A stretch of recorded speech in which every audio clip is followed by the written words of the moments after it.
des activités du greffe.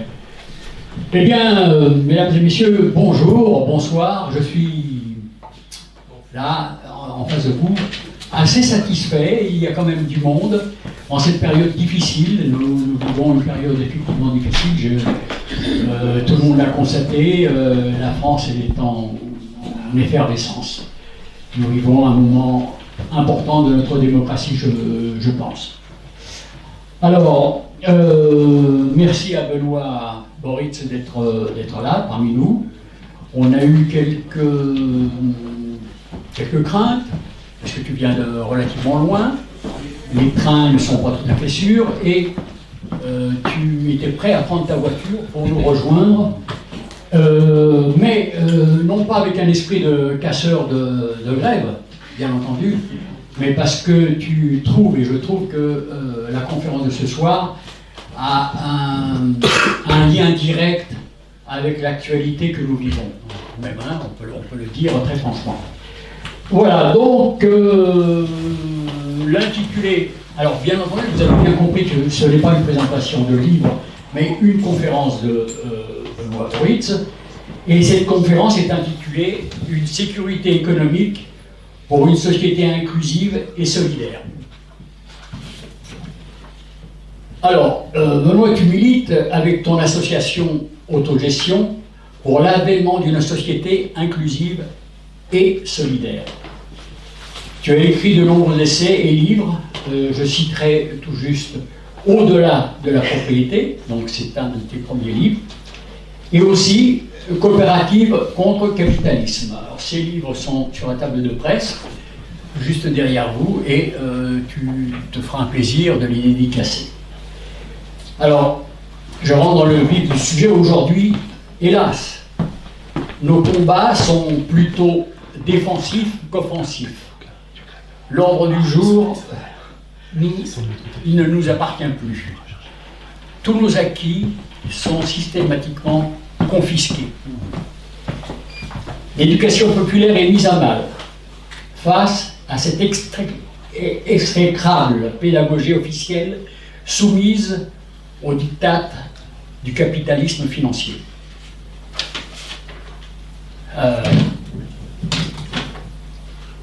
Ce reformatage social est très vigoureusement contesté par l'ensemble des syndicats et par plus de 90% des gens actifs.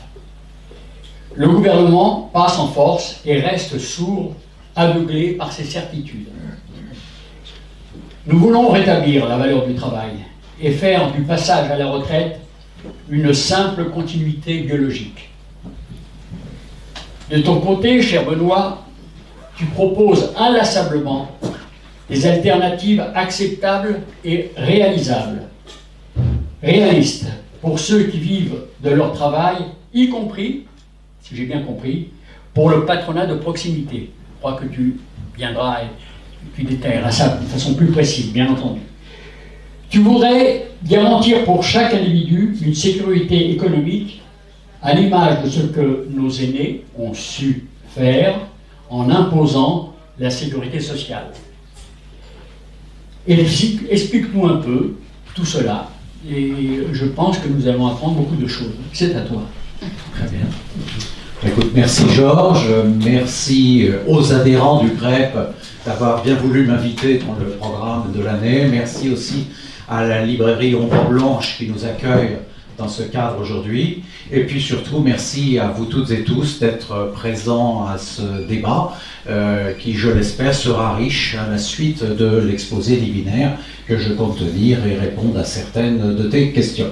Voilà, alors donc je vais bien entendu commencer mon exposé par un point d'actualité. On ne peut pas, je dirais, ne pas introduire ce débat par la question des retraites et du projet de loi qui vise à porter l'âge de départ à la retraite de 62 ans à 64 ans. Et vous le verrez, ça a une incidence directe et je pense que la sécurité économique répond particulièrement aux enjeux qui sont posés à la question des retraites. Alors, la raison de ce projet de réforme des retraites c'est l'équilibre du système des retraites. Donc on a déjà très clairement un déficit de 3,8 milliards en 2022 et il est prévu, d'après le Conseil d'orientation des retraites, que suivant différentes hypothèses, il irait entre 10 et 15 milliards d'ici à 5 ans. Donc je vais être très très clair avec vous. Pour moi, l'équilibre du régime des retraites est une question extrêmement importante, une question qu'on ne peut pas laisser passer sous la jambe. Maintenant, il y a une autre question qui est posée, c'est est-ce qu'il n'y avait pas d'autres solutions? Je pense que c'est cette question qui est posée. Et lorsqu'on dit d'autres solutions, le salariat majoritairement demande le maintien de l'âge de départ à 62 ans. Donc fatalement, ça pose la question de ressources budgétaires de façon à répondre à ce maintien. Et ce point, il faut le noter, a été d'office écarté du débat politique qui, je dirais, traduit un petit peu cette espèce d'amertume qui existe aujourd'hui dans la population, au-delà et bien avant et bien antérieurement à l'utilisation de l'article 49.3. Alors, puisqu'on parle de ressources, on parle de ressources dans un système de répartition, parce que la retraite reste principalement encore aujourd'hui un système de répartition. Donc, il y a fatalement deux questions qui sont posées sur ces ressources. Il y a la première, c'est la question de la part des salaires dans la valeur ajoutée. Quand j'entends part des salaires, j'entends les salaires totaux, c'est-à-dire y compris les contributions patronales, les cotisations patronales qui font partie intégrante du salaire. Bon, c'est pas un point de vue, je dirais, de gauchiste là-dessus, c'est tout simplement le point de vue de la comptabilité nationale. Vous regardez le tableau de la comptabilité nationale, le tableau économique d'ensemble, vous verrez que les cotisations patronales font partie des salaires, font partie de la masse salariale.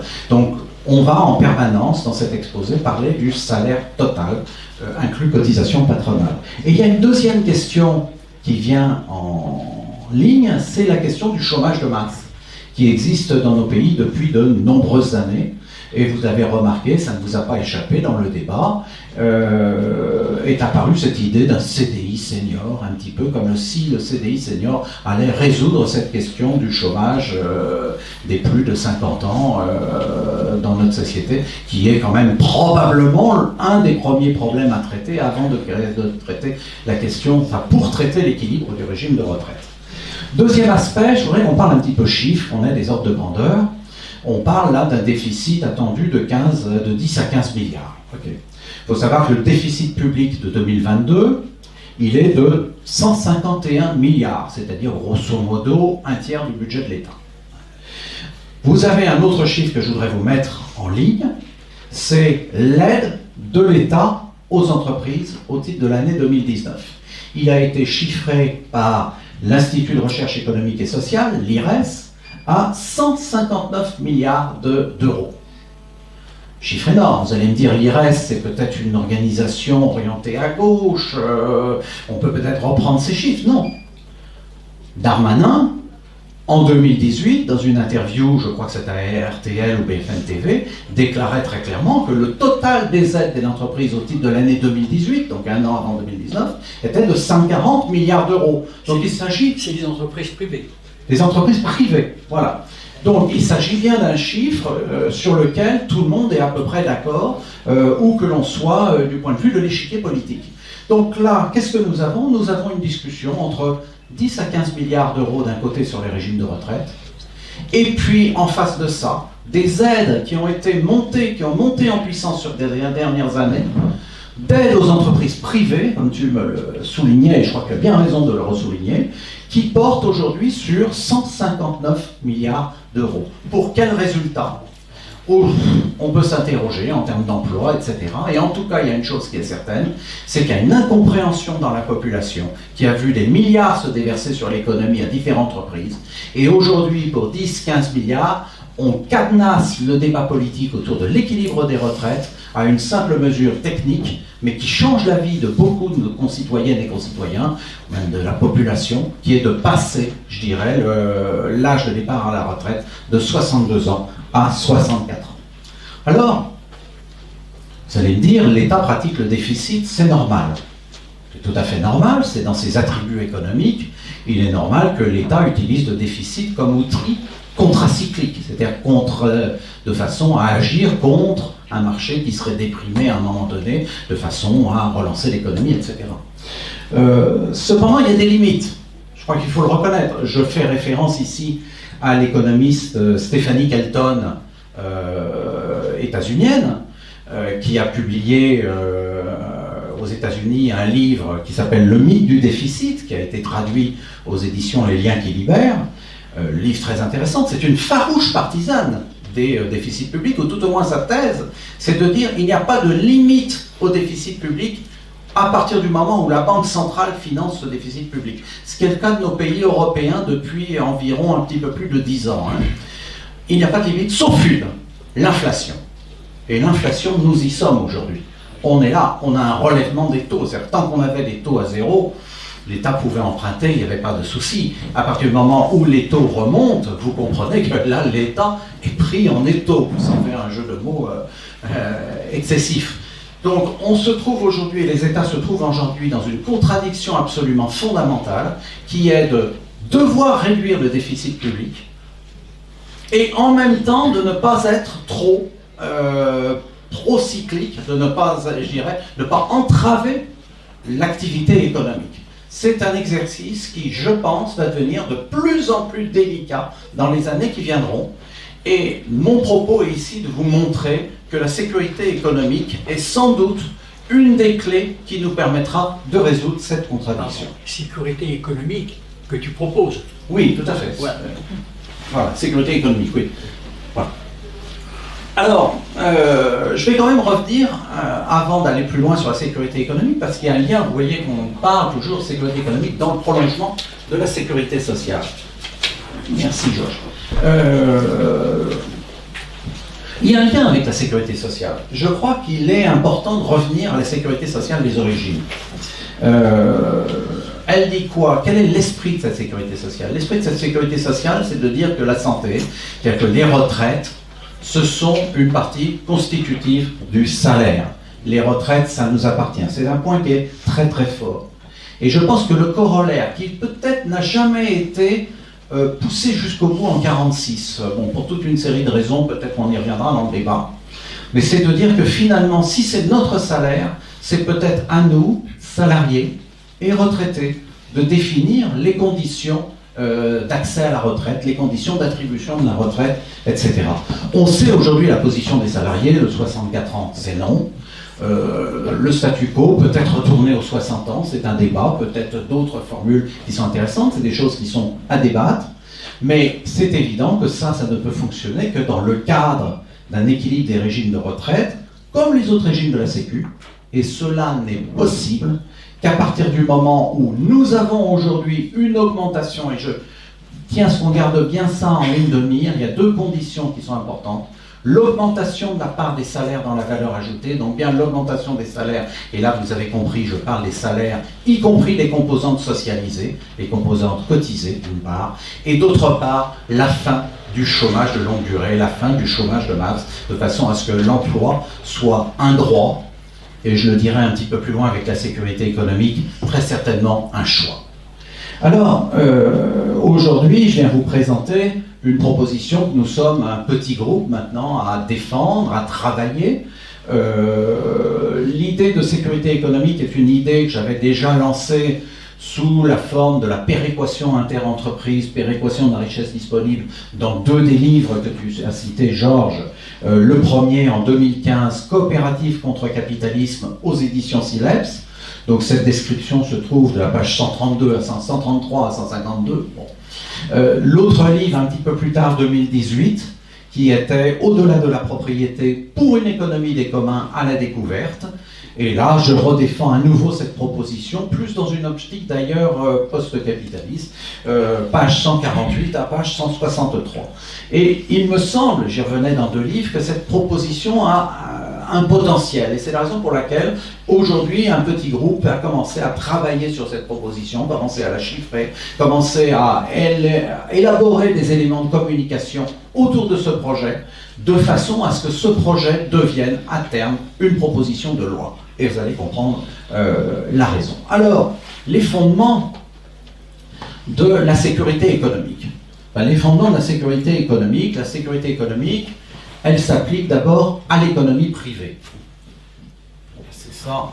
Alors qu'est-ce qu'on entend par économie privée? À ne pas confondre avec l'économie lucrative. L'économie privée, c'est une économie dans laquelle ce sont des individus qui sont à l'initiative. Ça peut être un individu isolé, un indépendant, ça peut être un groupe d'individus qui montent soit une société de capitaux, soit une coopérative, soit une association. À opposer à l'économie publique, où l'économie publique, ce sont des entités politiques qui sont à l'initiative.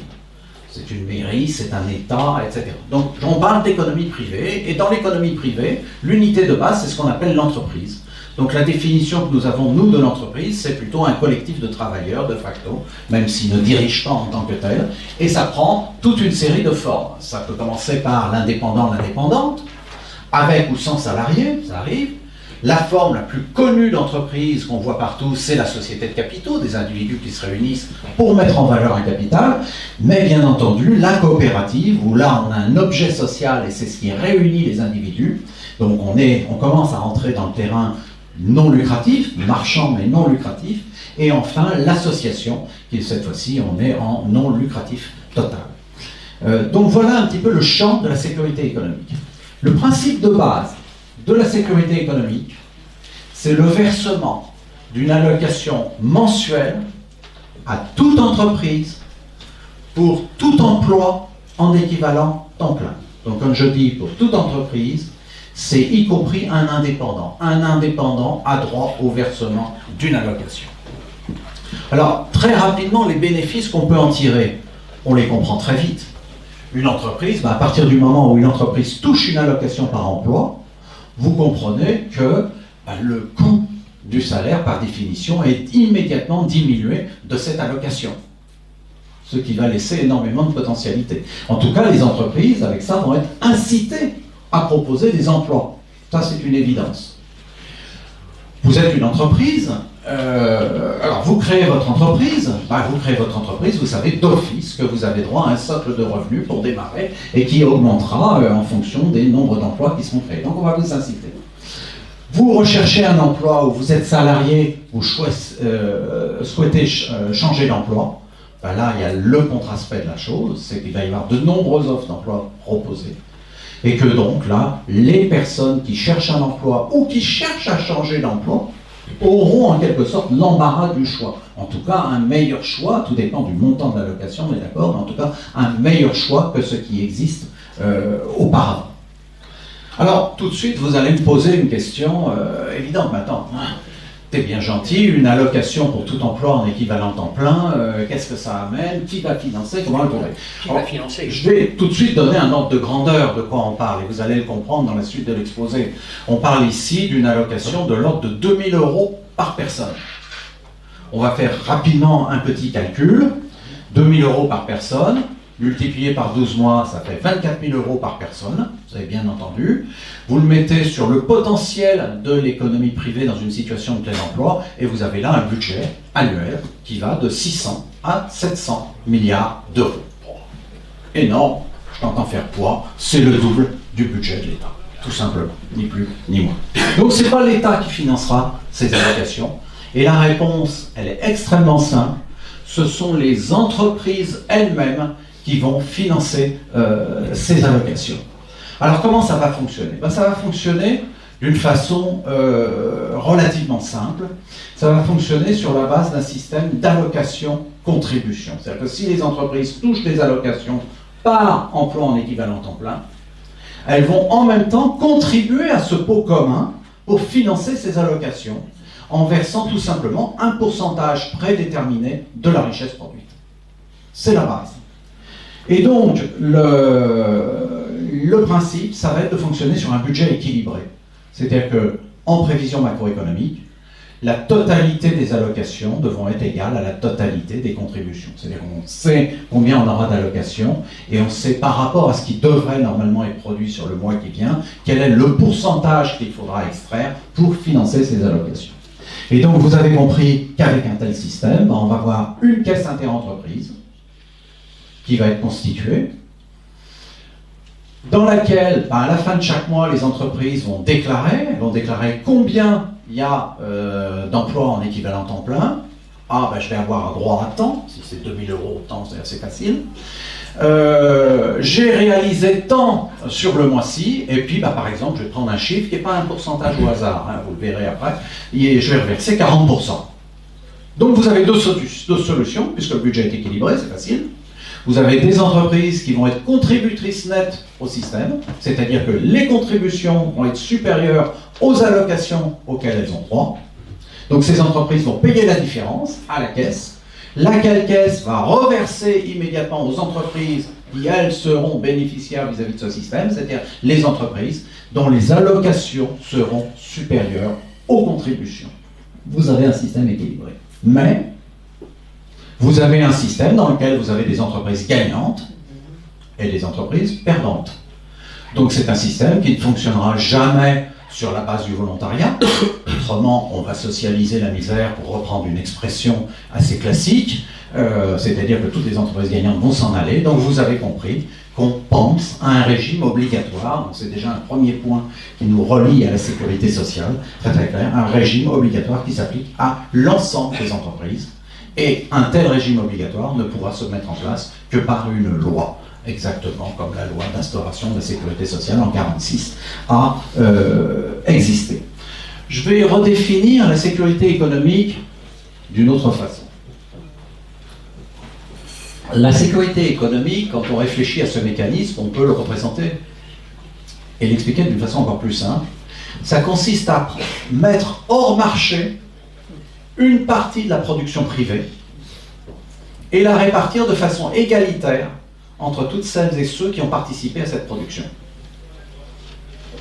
Donc c'est très clairement un vecteur de démarchandisation de l'économie privée qui ne remet pas en cause les mécanismes marchands. Tu parlais tout à l'heure d'utopie réaliste, etc. Et je pense que ça c'est très important à souligner. On ne remet pas en cause fondamentalement les mécanismes marchands qui restent, dans lesquels on est fortement imprégné, quoi qu'il en soit, mais qui les relativise, qui démarchandise la société, qui induit non seulement une part de la valeur ajoutée systématiquement réservée aux producteurs, donc on exclut d'office tout ce qui est propriétaire, etc., etc., et qui est structurant en termes d'égalité dans la société. Je reviendrai sur ce point. Alors, tout de suite, le chiffrage, un petit chiffrage pour vous donner une idée. Alors, bon, la mesure de la richesse produite, je vais très rapidement la passer pour ne pas faire trop long. La mesure de la richesse produite qui a été prise chez nous, c'est une mesure propre à la sécurité économique, c'est ce qu'on appelle les flux de trésorerie d'activité. On travaille sur de la trésorerie, encaissement, décaissement. Donc c'est les entreprises qui déclarent combien j'ai encaissé en subvention, combien j'ai encaissé en facture client. C'est très simplificateur, hein. Vous avez aussi la prise en compte des comptes financiers, mais là je fais à la hache. On va enlever le décaissement des factures fournisseurs, qu'est-ce que j'ai payé à mes fournisseurs, les impôts. Et la différence entre les deux, ça sert bien entendu à payer la masse salariale essentiellement, et éventuellement des dividendes. Voilà. Conceptuellement, c'est quelque chose qui nous rapproche d'une valeur ajoutée. Alors là, j'ai employé des termes barbares, mais pour celles et ceux à qui ça parle, c'est aussi une façon de conceptualiser relativement simple. C'est équivalent, c'est proche sur le long terme de la notion d'une valeur ajoutée nette. Donc c'est une valeur ajoutée nette sur le long terme, à un long terme qu'on ne peut que conceptualiser. Sachant qu'évidemment, ici, vous avez compris, une facture fournisseur, ça veut dire que lorsque l'entreprise achète un investissement, une immobilisation de longue durée, elle va être immédiatement déductible. On va y revenir. Autre façon de présenter ça, en termes financiers, ce sont les free cash flow, d'accord, les flux de trésorerie nette, auxquels on rajoute la masse salariale. Voilà, pour l'exprimer autrement. Donc, je fais. Alors maintenant, surtout, des ordres de grandeur, qu'on comprenne un petit peu de quoi on parle ici, et qu'on connecte avec les 2000 euros d'allocation que j'ai mentionné tout à l'heure. On a fait un calcul sur les bases des données économiques, c'est qu'un travailleur, au 1er janvier 2022, ou à la fin de l'année, enfin peu importe, produisait en moyenne 1794 euros de flux de trésorerie d'activité. C'est ce qu'un travailleur en France produit. 4000. 4000, j'ai dit combien? 1000. Bon, ok. Tu vois que Je vais boire un peu plus, François. Tu vois que nous suivons quand même. Très bien. 4 794 €. Le montant du SMIC à ce jour, il est de 1 704 €, ce qui nous fait un SMIC qui est à l'ordre de net 1 353 € net. On est aujourd'hui là. Un des points très importants de la sécurité économique, c'est qu'on milite, on propose le rétablissement des cotisations patronales sur l'ensemble des salaires, y compris les bas salaires. Il faut savoir que ça fait depuis les années 90 que les gouvernements successifs pratiquent des exonérations de cotisations sociales sur les bas salaires. Normalement, un taux normal en France, il est de l'ordre de 50%. Il faut savoir aujourd'hui qu'un salaire au SMIC ne cotise que de 10% actuellement. Donc c'est un bilan qui est absolument catastrophique. Alors, un bilan qui est indispensable en termes d'emploi. Je veux dire, si on n'avait pas ça, ça serait catastrophique, bien sûr. Mais les effets collatéraux sont dramatiques. Et le premier, oui, alors les primes, voilà. Mais oui, les primes qui échappent aux cotisations, ça en fait partie, ça, on va le chiffrer. Mais ça induit 3 effets. Le premier, c'est des effets d'aubaine pour des entreprises. Il y a des entreprises qui pourraient payer sur des salaires au SMIC des cotisations à 50%, qui ne cotisent pas. C'est des trappes à bas salaire. Des trappes à bas salaire, c'est facile à comprendre. Lorsque vous êtes une entreprise, vous avez un salarié au SMIC, vous voulez l'augmenter, c'est la double peine. On va augmenter son salaire, puis les cotisations vont encore monter beaucoup plus. Vous n'êtes pas tenté d'augmenter les salaires. Vous avez envie de laisser vos salariés au SMIC. C'est pour ça qu'en France, vous avez 13% des salariés qui sont actuellement payés au SMIC et qui sont scotchés là-dessus, qui n'avancent pas là-dessus. Et enfin, le plus du plus, ça coûte à l'État 66 milliards d'euros de compensation. Le trou est de 66 milliards tous les ans. C'est une des composantes des 156 milliards que nous avons cités, 159 milliards que nous avons cités tout à l'heure. 66 milliards. Il faut savoir comment c'est géré, c'est qu'une grosse partie de la TVA, en réalité, file à la sécurité sociale, alors qu'en réalité, la TVA est un impôt qui devrait normalement abonder le budget de l'État, peut-être pour faire développer les services publics. Notamment, on parle des hôpitaux, augmenter les salaires dans les hôpitaux, dans l'enseignement, aborder la question de la transition écologique. Donc il y a là 66 milliards à très clairement récupérer, et la sécurité économique, c'est la première chose qu'elle fera. Rétablir les cotisations sociales sur l'ensemble des salaires, de façon à ce que la cotisation sociale soit toujours proportionnelle au salaire. Donc, ne soyez pas surpris, on a avec notre SMIC actuel, un SMIC total, cotisation patronale inclus, de 2 563 €. Et c'est sur ce montant que nous allons travailler pour faire nos hypothèses. Alors nos hypothèses sont très simples, vous allez maintenant le comprendre, ce tableau. C'est tout simplement une règle de 3, dans lequel, puisque si l'allocation va couvrir la totalité du SMIC, c'est une allocation de 2 563 €, eh bien, par une règle de 3 avec le FTA, moyen par travailleur, on sait qu'il va falloir que les entreprises contribuent à hauteur de 54% de leur FTA. On a pris un seuil bas à 50%, donc une allocation de 1281. On estime que c'est l'allocation minimum, juste pour annuler l'effet de retour des cotisations sociales sur les bas salaires. Ça ne fait que ça n'aura aucun effet sur l'emploi. Et là, vous comprenez qu'on correspond sur une allocation comme ça à une contribution des entreprises de 27%. Alors, la sécurité économique, c'est une proposition politique ouverte. C'est-à-dire qu'on ne dit pas il faut une allocation de temps. On ne dit pas c'est quelque chose qui est ouvert au débat politique. Nous restons absolument persuadés que demain, il y aura une sécurité économique de gauche et une sécurité économique de droite. On peut déjà présager le débat. Une politique de gauche va plutôt se situer à un niveau très très haut, donc on va dire tiens, c'est le SMIC qu'on va socialiser, et si on socialise le SMIC, vous comprenez l'effet, c'est très simple, ça veut dire qu'un salarié au SMIC ne coûte absolument plus rien à l'entreprise, que les entreprises peuvent donc en proposer en veux-tu, en voilà, et que à partir de ce moment-là, les salariés, les individus ont un très grand choix d'emplois qui seront à leur compte, tellement grand que de toute façon, jamais ils accepteront de travailler au SMIC, puisque ça veut dire que c'est du travail gratuit pour l'entreprise, ils vont demander leur part. Donc là, on se trouvera dans une situation dans laquelle le plus petit salaire sera supérieur au SMIC. Bon. Et on est certain d'avoir, je dirais, un plein emploi, ça c'est évident. Mais vous comprendrez que ça, certains vont dire, mais c'est abusif. C'est abusif parce que, bah oui, mais là, ça va peut-être être des emplois fictifs qu'on va soutenir. Bah tiens, je m'installe en indépendant, je touche un SMIC et je vais être vulgaire, je fais rien. Bon, on peut débattre si on fait quelque chose, on ne fait pas quelque chose pour la société éternellement, mais en termes de valeur, c'est ça. En termes de valeur ajoutée. Je fais rien. Donc là, on va dire, il y a peut-être de l'emploi abusif. Et est-ce que c'est normal de faire participer des entreprises qui, elles, sont très performantes, créatrices de valeur, à sponsoriser des emplois qui, peut-être, ne devraient pas exister? Et tout le problème est, qu'est-ce que ça veut dire ne pas exister? Ne pas exister, la réponse, c'est le plein emploi, vous l'avez compris. Il faut que ces emplois existent de façon à ce qu'on soit au plein emploi. Et même, plus nous allons monter vers là, plus on va aller au-delà du plein emploi. Et au-delà du plein emploi, qu'est-ce que c'est? C'est le choix de l'emploi. C'est ça qui est beaucoup plus important. Et je crois que ça, c'est un élément civilisationnel important, marqueur de notre société. On est, depuis des années, dans l'emploi contraint. Nos ascendants, au XIXe siècle, a été précipité des campagnes pour aller bosser à l'usine et ils étaient employés quand il y avait du boulot, ils vivaient dans une misère noire et c'était vraiment pour subvenir à leurs besoins.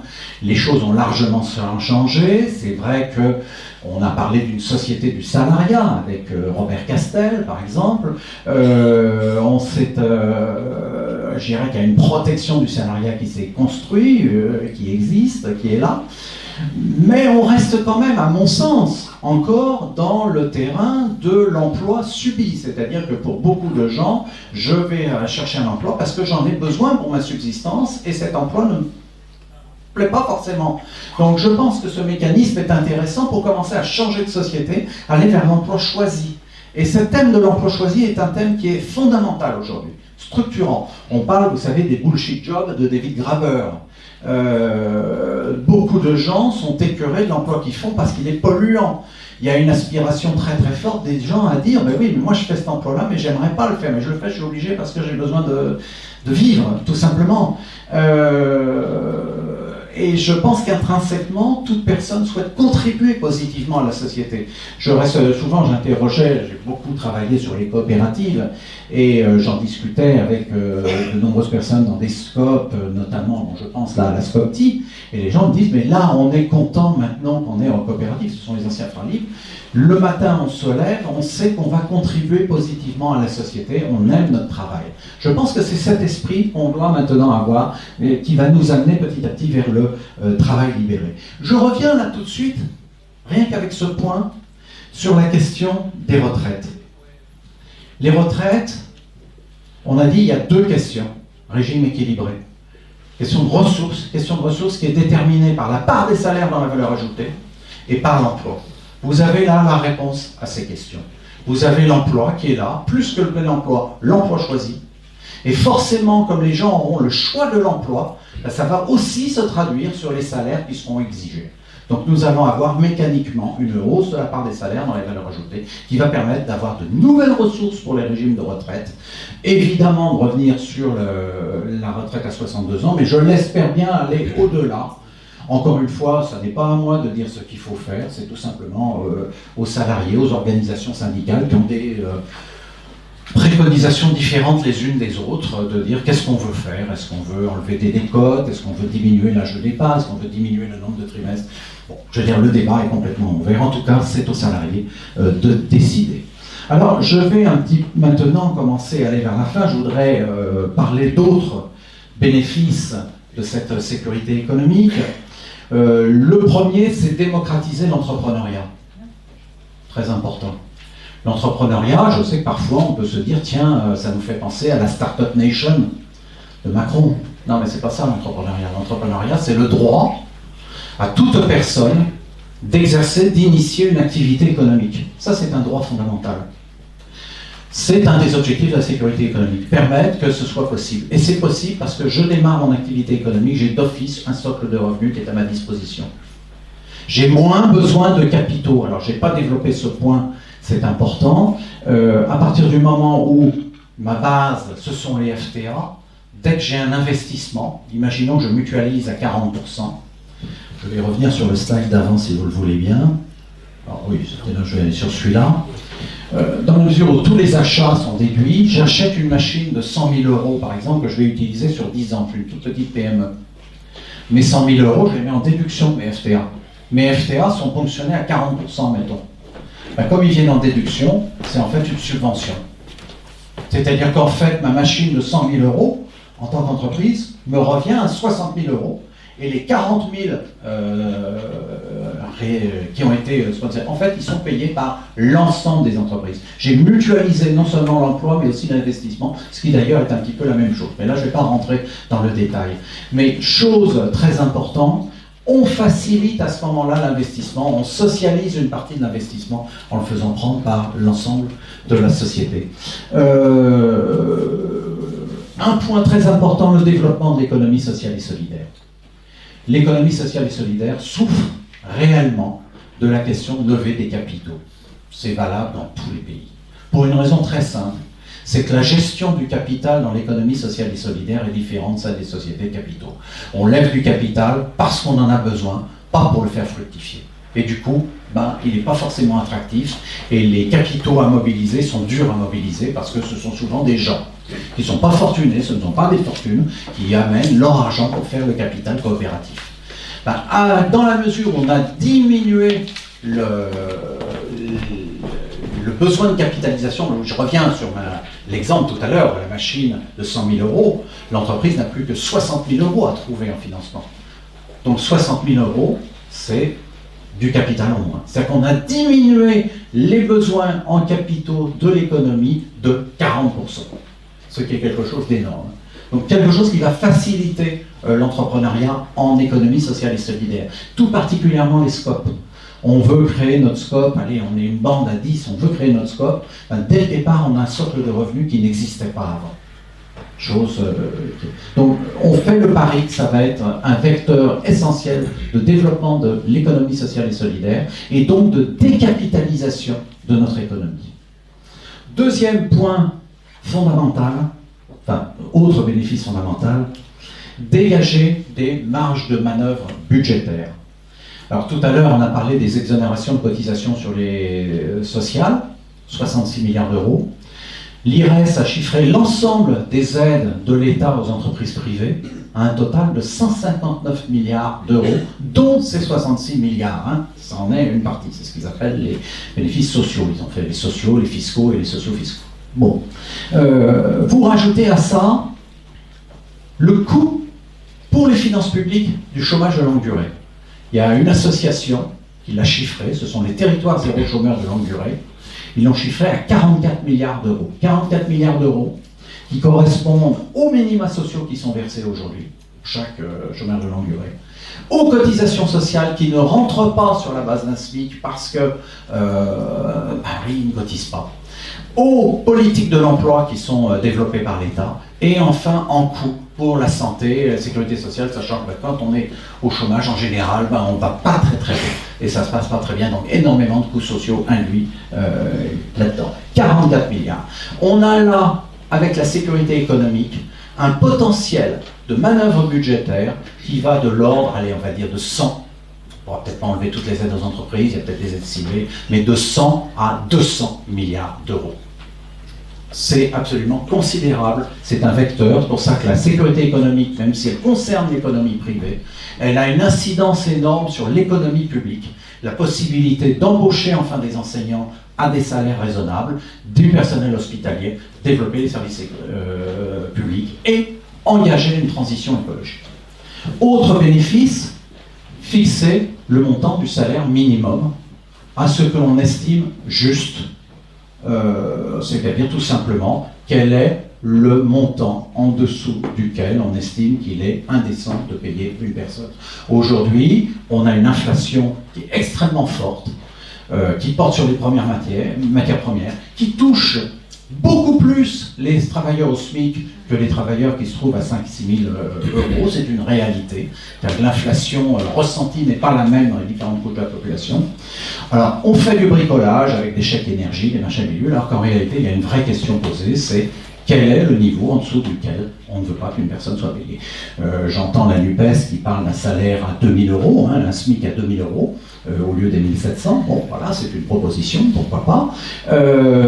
Ce qui est intéressant, c'est que c'est quelque chose qui peut être fait sans que ça touche au chômage. Et le grand problème du débat autour du SMIC, c'est qu'en permanence, il y a cet argument qui est là. Ah, mais si vous montez le SMIC, regardez, ça va avoir une incidence sur le chômage. C'est quelque chose qui est complètement insuffisant. Nous, ce qu'on a fait avec la sécurité économique, on ne donne aucune opinion sur le niveau du SMIC, mais on dit c'est possible de le monter, et en plus c'est possible de monter les cotisations, mettre les cotisations sociales à 50%, les remettre à un niveau normal, et ça n'aura aucune incidence sur l'emploi parce qu'on fera des transferts entre entreprises, ni plus, ni moins. Autre point, bénéfice qu'on y voit, c'est une réduction des inégalités dans la société en amont de la distribution primaire des revenus. Donc là, c'est un petit clin d'œil à Thomas Piketty que je fais ici. C'est-à-dire que, quel est le discours de Thomas Piketty? C'est le marché laisse les revenus se former, donc des dividendes, des salaires, avec des inégalités salariales, et l'État est là avec des prélèvements progressifs qui vont chercher à diminuer les inégalités, etc. Et finalement, c'est quelque chose, il me semble, qui bute quand même en permanence. Ça fait quand même 20 ans qu'on amène ces idées-là, et puis elles ne sont pas vraiment reprises. Tout simplement parce qu'il y a quelque chose que j'estime un petit peu paradoxal. On ne peut pas dire on va laisser des revenus se former, et puis après on va faire un second tour, on va les reprendre. Non, la sécurité économique, elle fait autre chose. Dès le départ, au niveau de la production, elle est égalitaire. C'est-à-dire, dès le départ, elle dit voilà, il y a un socle de 40%, mettons, 40%, hop, c'est tout le monde pareil, on touche ça, et après il y a le marché qui fonctionne. Ça signifie très concrètement que les inégalités salariales vont se réduire, et, indépendamment de l'effet de hausse de la part des salaires dans la valeur ajoutée, les dividendes seront réduits à due proportion. On n'arrête pas de pleurer sur les dividendes qui sont versés par les entreprises. Même Macron donne là-dedans. Vous savez, à sa dernière intervention télévisée, il a dit « Ah oui, il y a des gros dividendes, il faut que ces entreprises participent, rémunèrent leurs salariés, etc. etc. » Cette musique, en fait, on l'a un petit peu partout. Là, on a une solution qui, dès le départ, les revenus vont se former, vont être plus égalitaires, et on aura moins besoin d'utiliser l'impôt pour réduire les inégalités, et on utilisera cette fois-ci les impôts, les cotisations sociales. Ce pourquoi ils sont normalement faits, ce sont les services publics non marchands, et puis l'orientation de l'économie, et je pense aujourd'hui beaucoup à la transition écologique. Ensuite, c'est une mesure qui n'est pas une mesure anti-économique, c'est une mesure qui permet d'avoir une économie résiliente.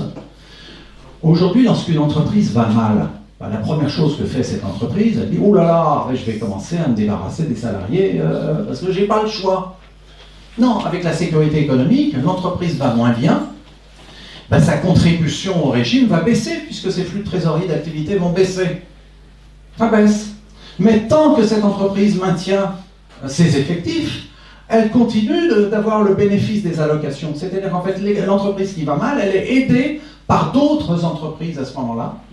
Et ce qu'on espère, c'est qu'elle rebondisse, et puis que demain, elle soit contributrice nette et qu'elle aide les autres, ni plus ni moins. Donc c'est la perspective d'une économie largement plus résiliente que ce qui existe, dans lesquels les emplois sont largement plus maintenus. Et enfin, le dernier bénéfice a trait à l'écologie. Ce mercredi, est paru un rapport du CEPI, c'est dans l'environnement Matignon, qui parlait des effets de la transition écologique sur l'emploi et qui le comparait aux effets de la désindustrialisation qui ont commencé à la fin des années 90 et qui s'est tenue jusqu'à maintenant. Et il disait, voilà, cette transition écologique, ça risque d'être aussi gros que ce qu'on a connu, et comment on va gérer ça, on ne sait pas. Important, la sécurité économique. La sécurité économique, c'est justement la façon... Alors, souvent, on nous dit les emplois verts, mais les emplois verts, justement, ce rapport dit peut-être que ça ne suffira pas. La sécurité économique, elle dit une chose, elle dit, mais oui, mais on va procéder par transfert de façon à maintenir les emplois, et puis des emplois qui sont moins marchands ou quoi que ce soit, on va pouvoir les valoriser mieux, et faciliter les transitions vers ces emplois. C'est-à-dire que, comment voulez-vous demander à un salarié d'un secteur polluant de quitter son boulot s'il n'a pas des choix d'emploi en face demain? Ce n'est pas possible. On va toujours buter. Et le deuxième point qui me paraît important sur l'écologie, on parle toujours de la croissance. Je ne sais pas si la croissance est compatible avec l'écologie. Ce n'est pas un débat sur lequel je veux rentrer. Mais on voit de plus en plus de voix qui nous disent qu'aujourd'hui, si nous voulons réussir la transition écologique, il va falloir penser des croissances. Donc un PIB en baisse, avec des arguments qui sont intéressants dessus, qui valent le coup. On nous a toujours dit que pour que nous ayons de l'emploi, il faut qu'il y ait de la croissance. Ça se comprend, c'est facile. Si vous voulez un poste de plus, il faut bien que ce poste en plus, il génère l'équivalent du coût d'un salaire minimum. La sécurité économique, elle procède différemment. La sécurité économique, elle postule que toute personne doit avoir un emploi, mieux le choix de son emploi, et on organise des transferts entre entreprises de façon à ce que ces emplois soient tous correctement rémunérés.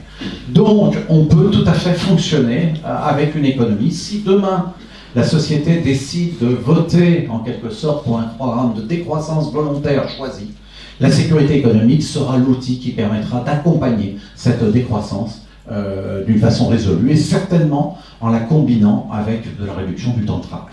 Peut-être qu'on en a. Voilà, alors je vais maintenant, je vois que finalement j'ai parlé peut-être plus que prévu, donc je vais un petit peu conclure en disant, écoutez, cet épisode qu'on connaît actuellement des retraites, ça nous montre un petit peu l'impasse politique dans laquelle on est. Je suis vraiment frappé de voir que coup sur coup, la France se fait épingler par Amnesty International et plus récemment par le Conseil de l'Europe sur les violences policières. Donc on s'aperçoit qu'on a un État qui est de plus en plus violent vis-à-vis de la situation et qui légifère de plus en plus contre sa population. Je pense très sincèrement que la raison, c'est cette espèce d'étouffement financier des budgets publics qui existent, qui provoque un petit peu n'importe quoi. C'est le discours de Macron, je n'ai pas le choix. Et si on a le choix.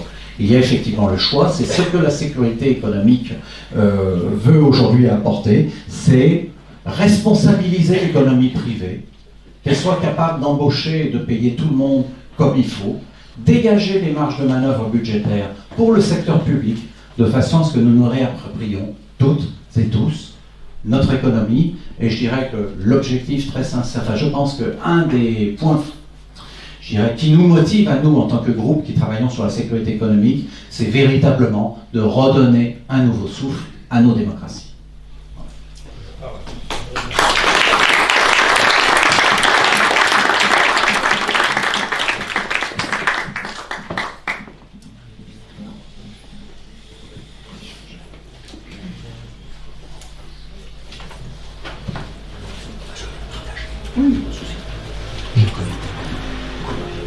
Alors bon, on va commencer le débat, si vous voulez bien. Les questions. On va peut-être enlever la projection. Peut-être qu'on en aura besoin dans ces débats. Peut-être qu'on en aura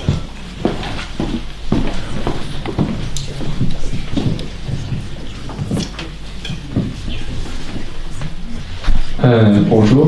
Donc, j'avais une première question, alors qui va peut-être paraître un petit peu technique, mais qui, je pense, permettrait de compléter, en fait, d'approfondir le débat justement sur la mise en œuvre de la sécurité économique.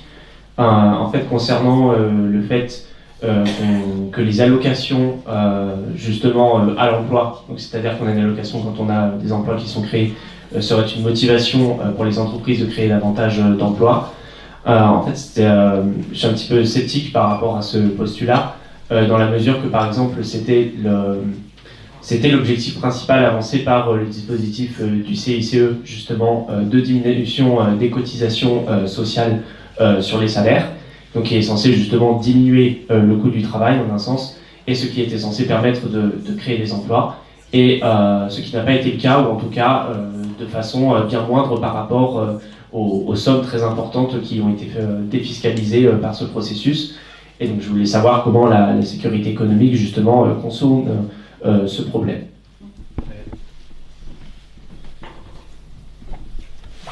Tu veux prendre plusieurs questions?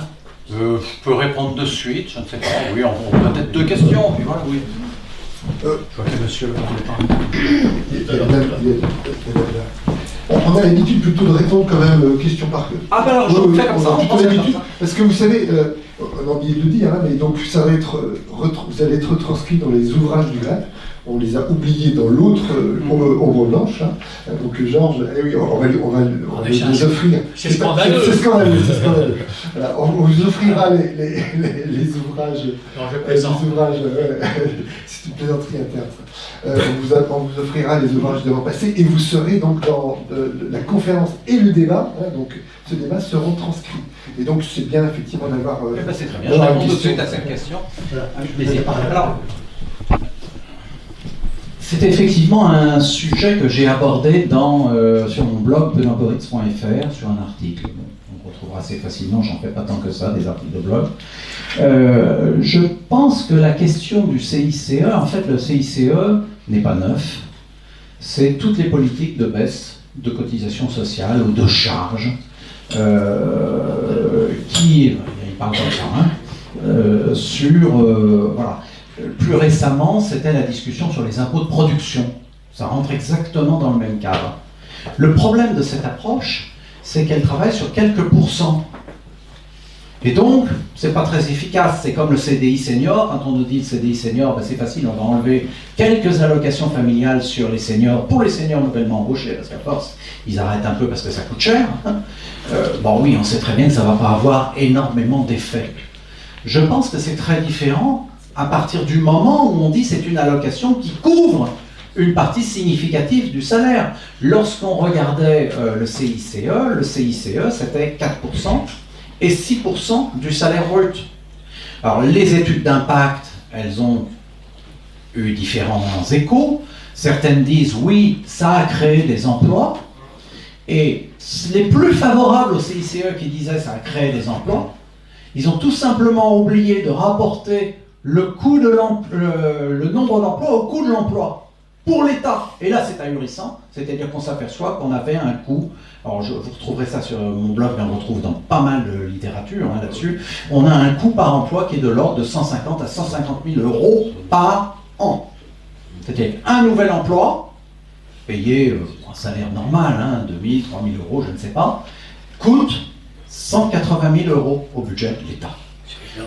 C'est ahurissant. On aurait pu créer des emplois publics si on était dans une logique d'emploi public. Bon. La sécurité économique, elle parle de toute autre grandeur. On a dit, nous, attention, là, il n'y a pas d'effet. Là, on fait ça juste pour gagner 66 milliards d'euros, il n'y aura pas d'effet sur l'emploi. Mais quand on rentre sur des grandeurs de ce type, ben, on comprend qu'on n'est plus sur 3 ou 6%, 4 ou 6% du salaire brut.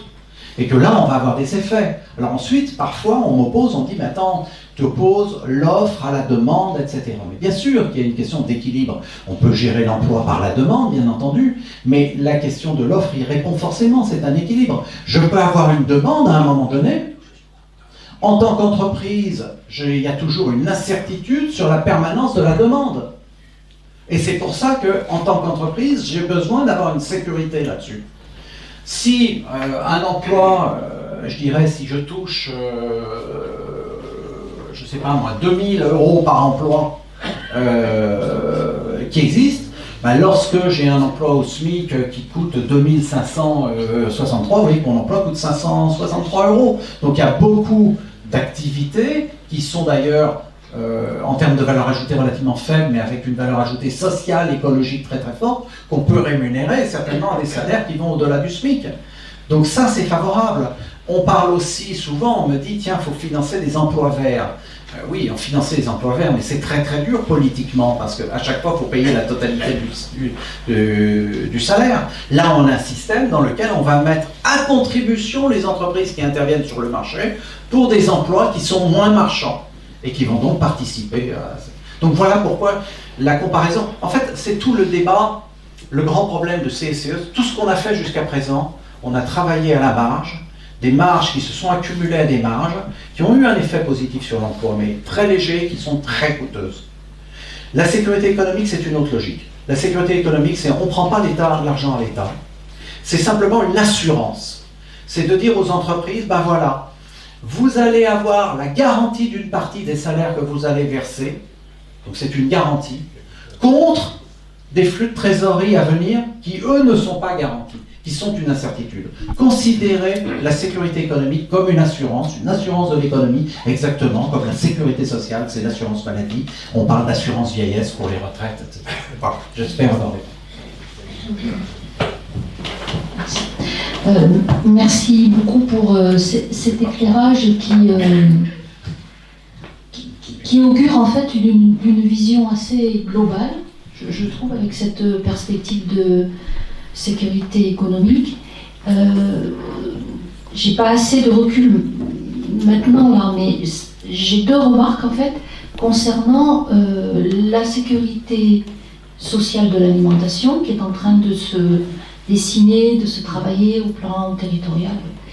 Et également ce dont on avait parlé il y a quelques années déjà autour du revenu d'existence. Et donc comment ça, en fait, j'ai l'impression que, tel que je le vois, mais tu vas nous éclairer, Benoît, c'est comme un grand chapeau, cette sécurité économique qui va peut-être permettre ce qu'on entrevoyait, voilà, me semble.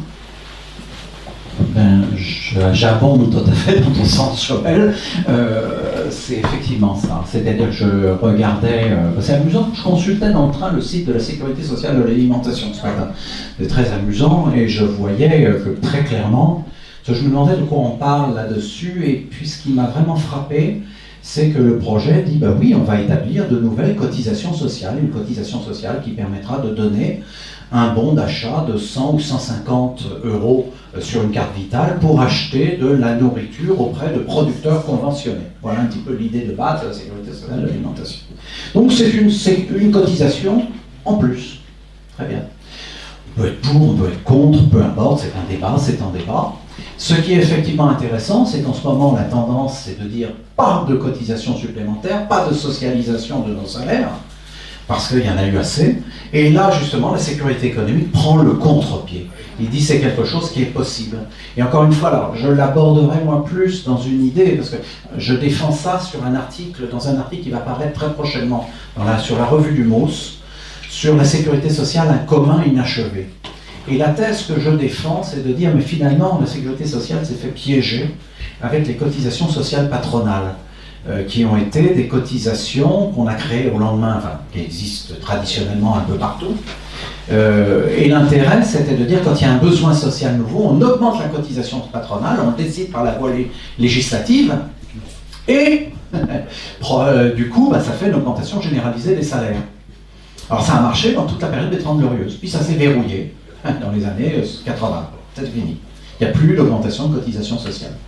Et on s'aperçoit rétrospectivement, moi c'est ce que j'en pense, c'est qu'on a cru par la loi législative, on allait faire des politiques d'augmentation des salaires, mais en réalité, on a introduit le loup dans la bergerie. C'est-à-dire qu'en réalité, on a introduit l'État dans la gestion de la sécurité sociale, avec différents moyens qui se sont passés. Il y a eu différents étages.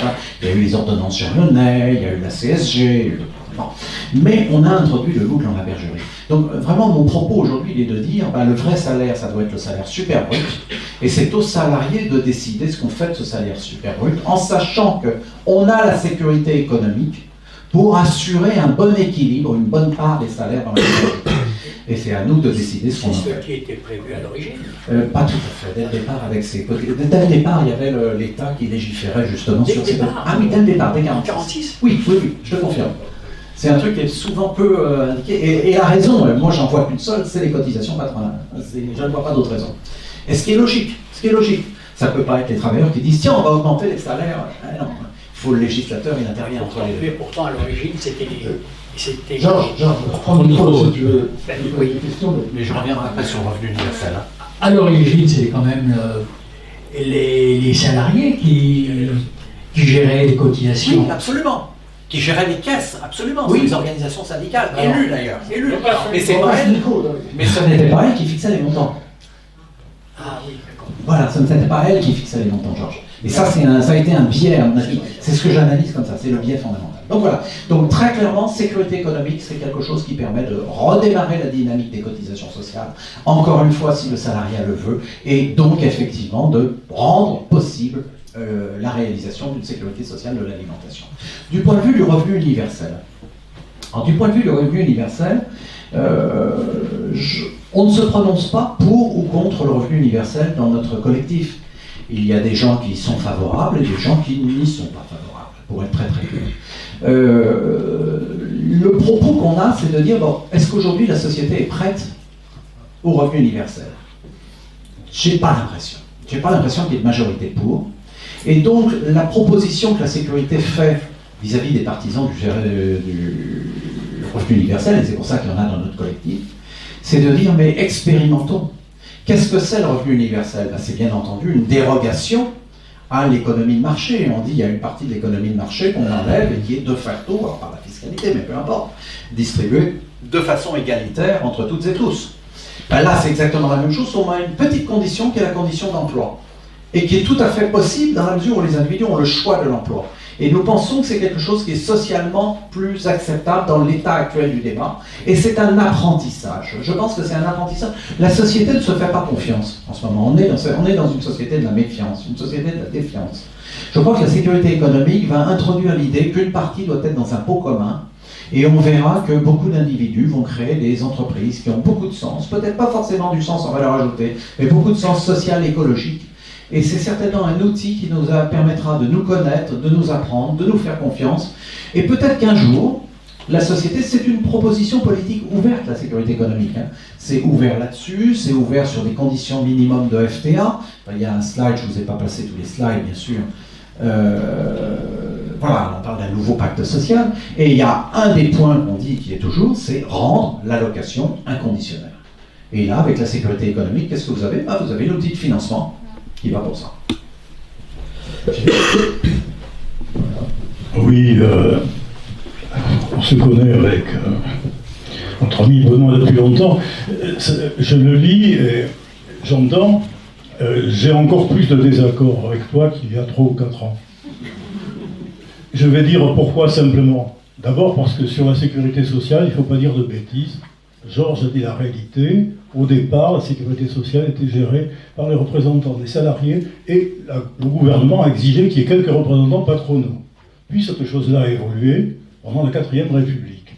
Pourquoi est-ce qu'il n'y a pas le droit au travail garanti toute la vie dans le cadre de la sécurité sociale? C'est parce que c'était prévu, mais ils ont pensé qu'il y avait tellement de chômage et il y avait des réactions de droite qui étaient contre, ils ont reporté. Mais initialement, c'est l'idée, une part de la valeur produite sert, une fois qu'elle est socialisée, à garantir contre la vieillesse, contre les accidents, contre le chômage, etc. D'accord? Donc, moi je pense qu'il... Oui, mais là, sur ça, on est d'accord, mais c'est avec ça qu'il faut renouer. Or, dans l'opération que tu signales, qui est parfaitement juste, quand je dis que j'ai des désaccords, ça veut dire que j'ai beaucoup de points d'accord. On peut être d'accord pour voir que le plafonnement des salaires vise à imposer de bas salaires, compensé plus ou moins par la CSG qui a été faite par l'équipe de Rocard, avec DSK, Mélenchon qui en faisait partie, d'accord? Ça remonte loin, et ils ne reviennent pas dessus. Or la CSG aujourd'hui, telle qu'elle a évolué, rapporte autant que les impôts sur le revenu. D'accord? Ce qui fait que on a, comme tu as à juste titre dit, une étatisation de la sécurité sociale, et l'État donne de l'argent pour mieux contrôler la sécurité sociale. Donc depuis décembre 1995, il y a une loi d'encadrement qui est une loi qui comporte d'ailleurs l'interdiction de créer des emplois dans la santé. D'accord. Donc si on prend ça comme ça, on aboutit à une chose qui, moi, me laisse absolument sidéré, c'est qu'on a au moins 2 organisations syndicales, plus une 3e qui s'est ralliée à l'idée, il faut revenir à une sécurité sociale payée les cotisations sociales, y compris sur la partie où le patronat, avec diverses lois, prévoit de faire les hauts salaires, les primes, l'intéressement et les dividendes. Cette partie-là doit être soumise aussi à cotisation avant que ça donne des droits de préemption aux plus favorisés. Cette chose-là est défendue par la CGT, par Solidaire et par la FSU. Les forces politiques françaises, depuis 2005... Est-ce que vous pouvez... J'arrête. Oui, mais enfin... Il y a d'autres. Oui, non, mais je vais laisser. Si je dis quelque chose d'embêtant, je peux le compléter en envoyant un texte plus tard. Hein. Donc, je veux dire, là-dessus... Non, mais là-dessus, pourquoi les forces politiques françaises de gauche depuis 2004 ou 2006, n'ont rien fait de ces propositions syndicales-là. Et comme dit Maryse Dumas, certains disaient que c'est trop réformiste, d'autres disaient que c'est trop révolutionnaire. Et Benoît n'en parle pas. Bon, là, répondons à 2 points. Le premier, c'est sur la question de la gestion des caisses de sécurité sociale par les salariés. On vient de discuter avec Georges et on est entièrement d'accord là-dessus. Les caisses de sécurité sociale étaient en 1946 gérées par les organisations syndicales avec des élections qui ont été supprimées avec les ordonnances Jeannet et qui ont été rétablies juste une fois après mai 81. Bon. Donc oui, elles étaient gérées par les salariés. Par contre, et ça c'est un... Alors oui, il y avait un représentant de l'État en plus, c'est exact, tu as raison Pierre, de le souligner. Mais une chose est certaine, c'est que c'était l'Assemblée nationale qui légiférait sur les cotisations sociales. Et ça, c'est à mon avis le biais qui a initié la reprise en main de la sécurité sociale par l'État. Tu as mentionné la CSG, oui, absolument, tu as parfaitement raison. Ça fait partie de ce genre de choses, il n'y a aucune divergence là-dessus. Ensuite, maintenant, sur la question des cotisations sociales, mais je sais bien qu'il existe aujourd'hui 3 organisations syndicales qui se prononcent pour que les cotisations sociales reviennent sur tout ce qui est prime, sur l'ensemble de tout ce qui est salaire. Je ne sais pas en quoi j'ai dit autre chose que ça dans mon exposé. J'ai dit, on va aller bien au-delà, on va rétablir la totalité des cotisations sociales de façon à ce qu'elles soient proportionnelles à la totalité des revenus là-dessus. C'est-à-dire que je vais plus loin que ces organisations syndicales-là. Alors tu poses la question, pourquoi les autres organisations de gauche n'ont pas répondu? Ben, c'est parce qu'on peut aujourd'hui dire, critiquer les exonérations de cotisations sociales sur les bas salaires, et je le fais, mais il faut reconnaître une chose, aujourd'hui, sans ces exonérations sociales, sans exonération de cotisations sociales sur les bas salaires, on aurait un chômage infiniment plus important. Mais bien sûr qu'aussi, c'est absolument ahurissant que les primes sur des hauts salaires et compagnie échappent aux cotisations sociales. Bien sûr que tout ça, mais on est entièrement d'accord là-dessus. Ce que la sécurité économique apporte, c'est une réponse qui permet justement de rétablir des cotisations sociales, ni plus ni moins. Voilà. Ok, question ici. Je vais lever comme ça tout le monde peut me voir.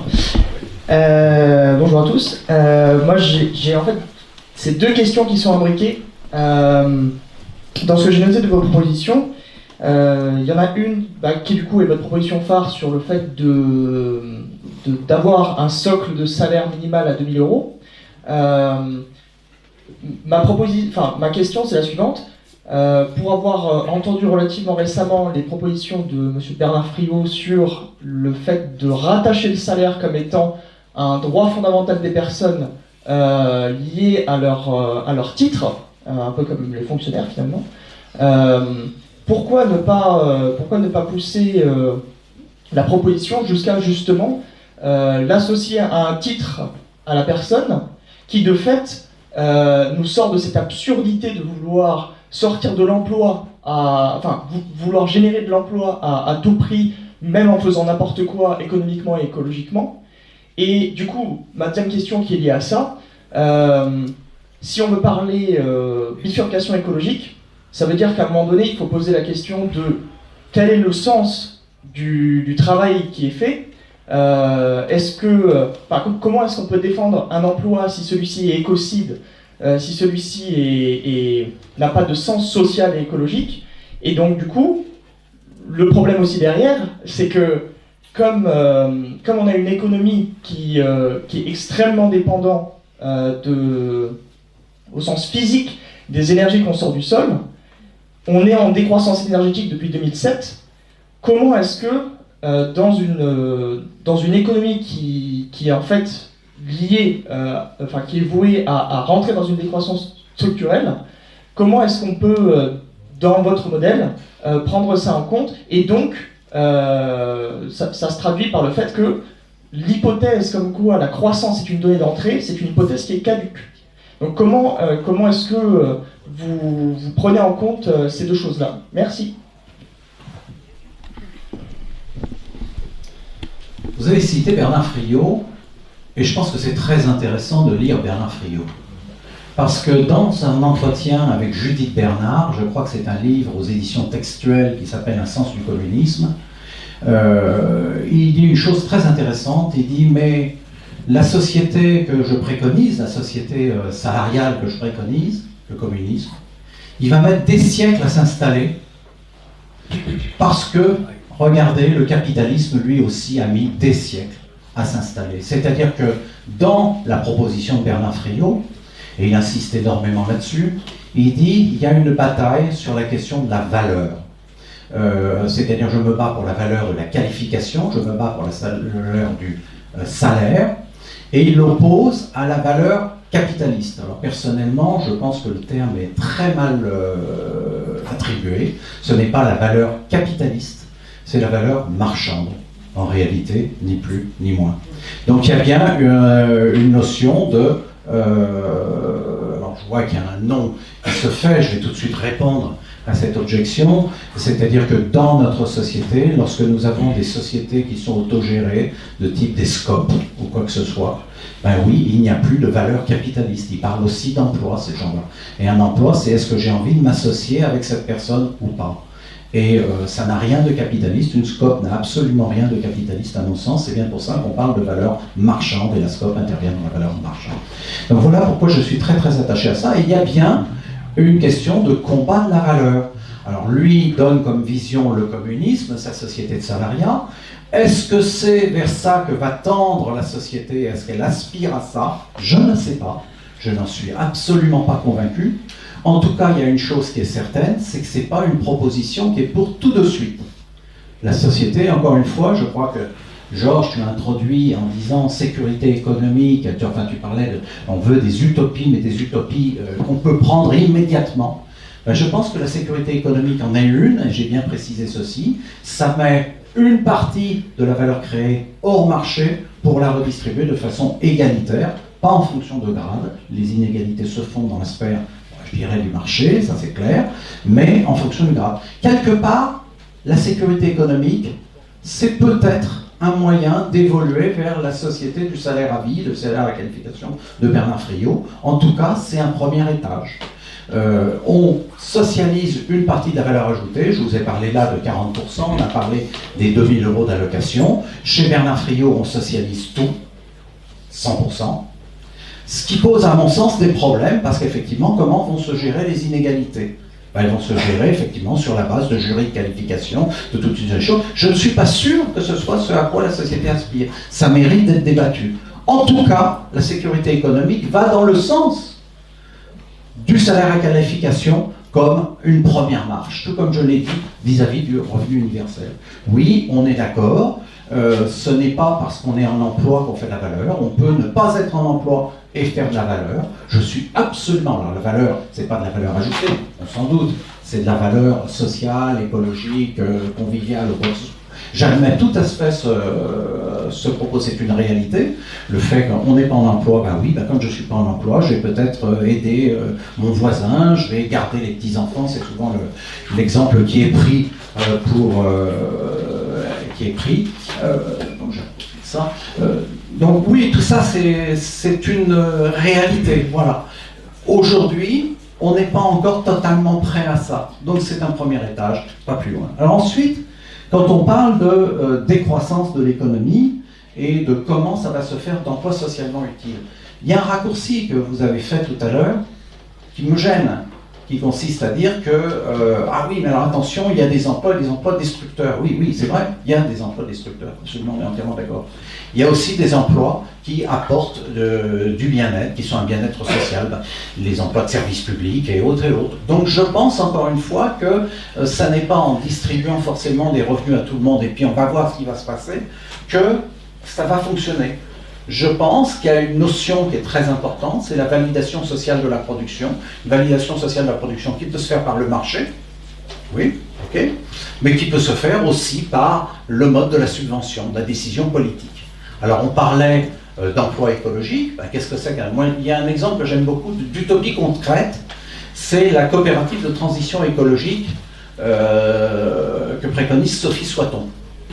Ça consiste à dire, tiens, on va faire sur un territoire une coopérative dans lequel on va chercher des subventions pour créer des emplois qui vont servir à la transition écologique du territoire. Donc on est vraiment sur des logiques de territoire. C'est très bien son travail, c'est formidable. Regardons les emplois qui sont créés, relativement peu. Le problème, l'intérêt de la sécurité économique, c'est qu'on va donner un coup de booster extraordinaire à ces initiatives, parce que tout simplement, là, ce sont des initiatives citoyennes, mais à partir du moment où la sécurité économique existe, c'est une grande partie du salaire qui est déjà apporté par les économies marchandes. C'est ce qui nous permet effectivement d'évoluer vers une économie marchande. Dernier point, la décroissance et sécurité économique, je l'ai dit. On peut susciter l'emploi choisi. Je préfère le terme d'emploi choisi, pour moi c'est une première étape vers la libération de l'individu à l'égard du travail. L'emploi choisi, donc mieux que le plein emploi, indépendamment de la croissance. Et si jamais demain on veut une décroissance volontaire, choisie, je pense qu'il y a un outil extraordinaire qui existera, c'est la réduction du temps de travail. Réduction du temps de travail, vous savez, ça n'a pas jamais créé beaucoup d'emplois. Dans la réalité, la réduction du temps de travail, ça provoque une hausse de la part des salaires dans la valeur ajoutée qui est d'ailleurs souvent temporaire. C'est ce qu'on a vu avec les expériences au prix. J'en parle dans un article, je ne sais plus. Bon, donc voilà, c'est temporaire. L'article justement de la revue du Beauce, je crois, qui va paraître. C'est quelque chose de temporaire.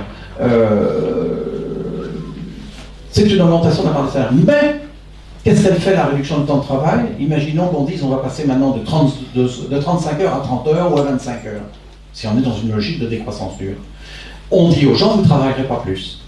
Bon, ok. Peut-être que certains voudront faire des heures supplémentaires, peut-être qu'on va être obligé de forcément les taxer. Et les indépendants, les indépendants, ils travaillent le temps qu'ils veulent, dans les scopes, ils travaillent le temps qu'ils veulent. L'intérêt de la sécurité économique, c'est qu'à partir du moment où on va réduire le nombre d'heures hebdomadaires, on va monter l'allocation en fonction et donc augmenter le prélèvement. Et donc, un travailleur indépendant sera d'office incité, comme des travailleurs de SCOP, à travailler moins, puisqu'une partie du salaire sera garantie de façon systématique. Encore une fois, je me méfie des solutions, je dirais entre guillemets, clé en main terminées. La sécurité économique, vous voyez, c'est un outil qui est souple, qui est paramétrable, qui est un objet de débat politique et qui permet de faire beaucoup de choses ensemble et en tout cas d'avancer vers une société largement démarchandisée. Bonjour, Igor Oliver.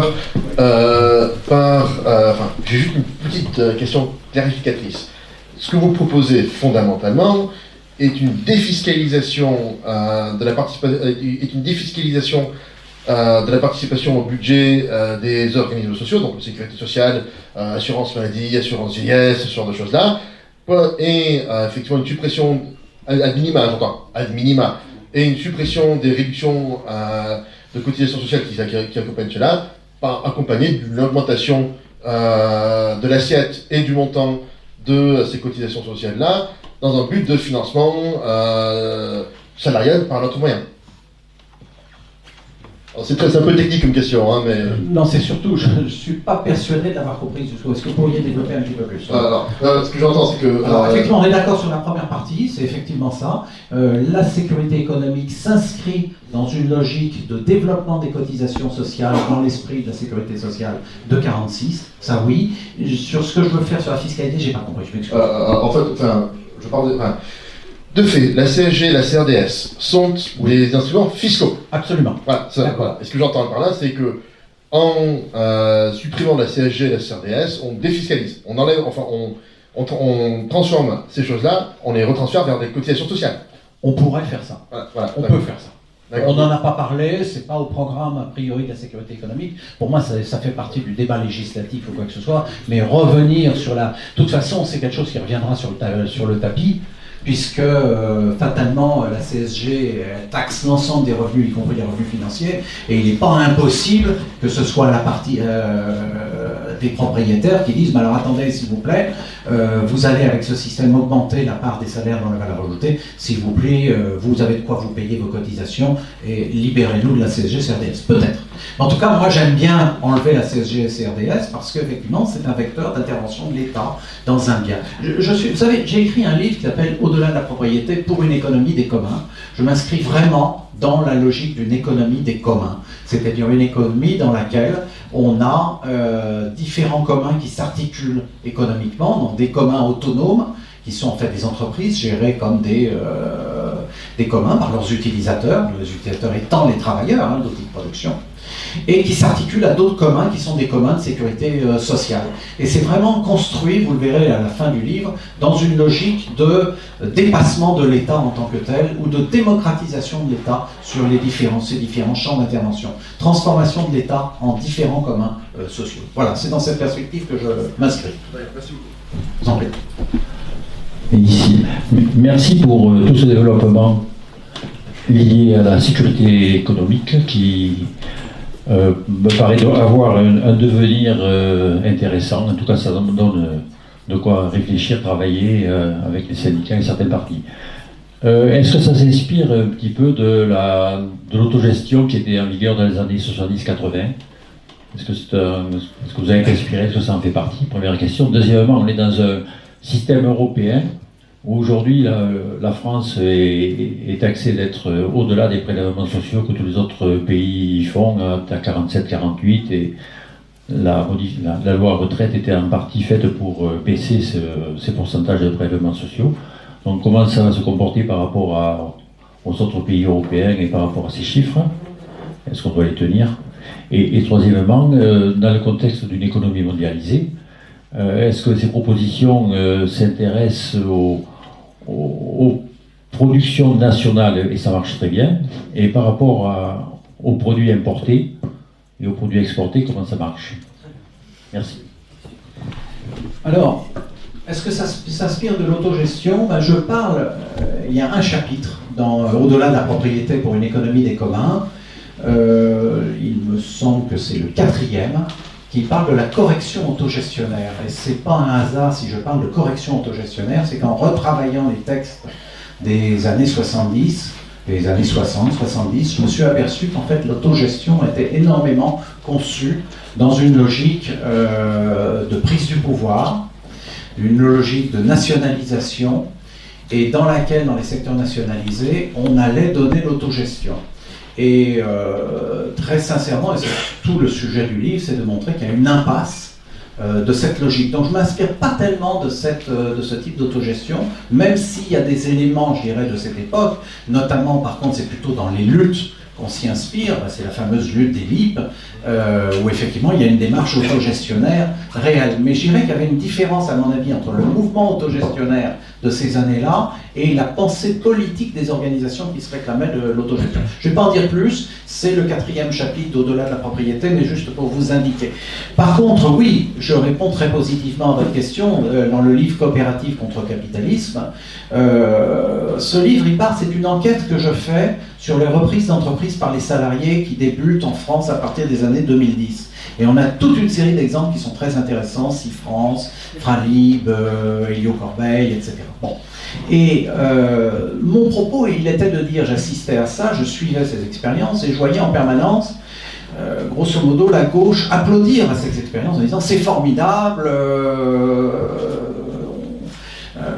faut les soutenir, etc. Alors, les soutenir, c'est très très bien, tout le monde fait. Personnellement, je fais régulièrement ma commande de thé Scopti. C'est facile, je vous invite à le faire sur l'internet. Ils ont un très beau site web, ça marche très bien. Maintenant, c'est pas suffisant de soutenir. La question que je me suis posée, c'est qu'est-ce qu'il faut faire pour que ces coopératives se généralisent? Et c'était ça le sens de Coopérative contre capitalisme. Et c'est dans ce cadre que j'ai placé à l'époque je l'appelais la péréquation inter-entreprise. Je vous ai cité les pages là-dessus. Je disais, mais finalement, cette péréquation inter-entreprise, qui est un petit peu l'ancêtre de la sécurité économique telle qu'elle est élaborée aujourd'hui, qui doit nous permettre d'un basculement progressif d'une économie capitaliste à une économie coopérative, par deux phénomènes. Le premier, c'est peut-être la reprise des entreprises par les salariés, qui est favorisée par ces mécanismes, et notamment l'augmentation de la part des salaires dans la valeur ajoutée, qui peut peut-être poser cette question. À un moment donné, peut-être que des propriétaires ne seront plus intéressés à poursuivre dans ces conditions. Eh bien, il va falloir transformer la société, la transformer en l'entreprise, transformer en coopérative. Et l'autre vecteur, c'est le vecteur de création de coopératives, où bien entendu, grâce à la sécurité économique que j'appelais péréquation interentreprise, d'office, ils ont un socle de revenus. J'ai présenté ça à pas mal de scopes, la sécurité économique, et je peux vous dire qu'ils apprécient. Parce qu'ils disent, ah ben oui, on a eu, nous, connu un terrain de galère absolument extraordinaire qu'on aurait pu ne pas connaître grâce à cette sécurité économique. Et très franchement, si demain, il fallait contribuer à ce système, ça ne nous gêne pas beaucoup, parce que notre objectif, c'était pas de nous enrichir ou quoi que ce soit, c'était de venir correctement, et pas d'aller faire des licornes ou autre chose. C'est pas ça notre objectif. Donc, voilà. Donc oui, ça s'inscrit très très clairement, il y a une pensée autogestionnaire, pour répondre à votre question, dans la sécurité économique. Du point de vue de l'Europe et des prélèvements sociaux, etc. Je crois que l'Europe, c'est quelque chose qui n'est pas encore testé, mais vous le savez toutes et tous que la politique sociale en Europe est du ressort national. Nous avons tous des dispositifs sociaux qui sont très différents d'un pays à un autre, qui sont très hétérogènes, je ne vais pas vous le faire, même en termes de cotisation. Vous avez des cotisations sociales patronales relativement fortes en France, en Italie. Elles sont relativement faibles, par exemple, en Grande-Bretagne, même si c'est plus l'Union européenne. Elles sont inexistantes au Danemark, par exemple. Voilà. Donc ça reste du domaine national. Il n'y a rien, à mon sens, qui interdirait qu'un pays mette en place la sécurité économique actuellement. Peut-être à un niveau très bas. Peut-être juste pour gagner les 66 milliards d'euros. Déjà, c'est pas mal, ça. Les hôpitaux et le secteur de l'éducation nous remerciera. Je crois que c'est un premier pas qu'on peut faire, donc je vois rien qui s'y opposerait, très franchement. En fait, l'attitude de l'Europe, ça a toujours été une attitude budgétaire, il me semble, et avec leurs préconisations. Et leur préconisation, c'est, attention, déficit, vous avez un système de retraite en déficit, vous matez ça. Ben oui, mais à partir du moment où il n'est plus en déficit, il n'y a plus rien à dire. Donc voilà, je ne pense pas que ce soit contradictoire. À tester, bien entendu. L'important, c'est l'idée va cheminer et nous verrons par expérience. Du point de vue de la mondialisation, c'est aussi une question qui revient régulièrement. La sécurité économique, j'en ai pas parlé dans les bénéfices, mais c'est un dispositif qui va véritablement nous aider vis-à-vis du dumping social. C'est-à-dire qu'on a toujours le débat, tiens, on importe du Vietnam, de Chine, des produits du Bangladesh qui ont été produits dans des conditions épouvantables, et puis on en bénéficie, et puis oui, c'est ça qui aussi a détruit le secteur textile en France, et a généré du chômage. Quand on regarde cette histoire, qu'est-ce qu'on dit? Il y a deux volets là-dedans. Il y a le premier volet, c'est les individus qui sont meurtris, qui ont perdu leur emploi, et qui ne s'en sont pas remis. Ce sont des drames humains absolument incroyables. Inversement, je mets le côté moral. On a tous, en tant que consommateurs, bénéficié de ces produits qui venaient de Chine, du Bangladesh ou dans nos vêtements. C'est une réalité. C'est pas la peine de le nier. On le sait. Voilà. Alors après, on peut y mettre du moral, qui consiste à dire « on ne veut pas, on exige, etc. » C'est la logique du commerce équitable, qui est très bonne, qui est très honorable. On peut y mettre un critère écologique, c'est-à-dire qu'on peut dire, oui, mais maintenant, quand ça vient de je sais pas où, dans des containers, etc., ça émet tant de CO2, et nous voulons qu'il y ait des taxes là-dessus, parce que ça correspond, c'est pas une taxe tournée contre un pays, c'est une taxe sur la question de l'impact écologique de ce mode de production et de ce mode de transport. Donc ça me paraît tout à fait raisonnable. Et l'intérêt de la sécurité économique, c'est fondamentalement de dire, oui, ok, les délocalisations, c'est pas un problème. Parce que s'il y a des productions qui vont s'en aller ailleurs, les consommateurs vont en bénéficier, mais nous, on va recréer d'autres productions qui permettront de garantir plus que le plein emploi, comme je le disais, le choix de l'emploi. Donc des reconversions. Pour ça que je pense que c'est intéressant de voir comment la désindustrialisation des années 80, 90, 2000 s'est déroulée, de voir comment va se dérouler la transition, de faire que ça ne se reproduise pas dans la transition écologique. Je pense que ça, c'est important. Donc, en gros, je dirais que la sécurité économique, vis-à-vis des échanges extérieurs, c'est un moyen de bénéficier, si j'ai un point de vue purement égoïste, de faire bénéficier les consommateurs des productions importées, sans pénaliser les individus en tant que producteurs. Alors oui, bon, je vais prendre la parole. Alors, sur le dernier point, Benoît, je suis un peu sceptique. La désindustrialisation en France a été une véritable catastrophe. Claire. Et donc, quand tu t'insurges pas du fait que certains produits puissent être fabriqués à l'autre bout de la planète et que le consommateur en bénéficie d'une certaine manière, bon là, je ne veux pas entamer un débat, mais c'est quand même un sujet à caution. Alors, par ailleurs, en France, la législation par rapport à la législation espagnole, par exemple, ne favorise pas du tout la création de coopératives et de SCOP. Est-ce que je me trompe, hein? La législation espagnole. Non, la législation espagnole, enfin, c'est ça que tu me demandes, oui. Alors, il y a beaucoup de coopératives, le mouvement coopératif est très vivant en Espagne. Enfin, je n'ai peut-être pas fini, excuse-moi Georges. Non, mais tu peux répondre rapidement et je... Oui, rappelle. Non, le mouvement coopératif est très très vivant en Espagne et je dirais que vous avez un mouvement coopératif différent par pays. Il y a une particularité dans le mouvement coopératif français des coopératives de travail des SCOP, c'est que les SCOP relèvent du travail salarié, alors que les équivalents espagnols et italiens d'ailleurs relèvent de l'association de travailleurs indépendants avec un discount social. C'est toujours l'exemple de Mondragon, du groupe Mondragon au Pays Basque, qui a tenté à un moment donné d'affilier ses travailleurs au régime général de la sécurité sociale, et qui s'est fait défaire là-dessus, et ils ont dû accepter le statut de travailleur indépendant, et ils ont monté leurs propres outils de protection sociale, notamment par la coopérative Lagunaro.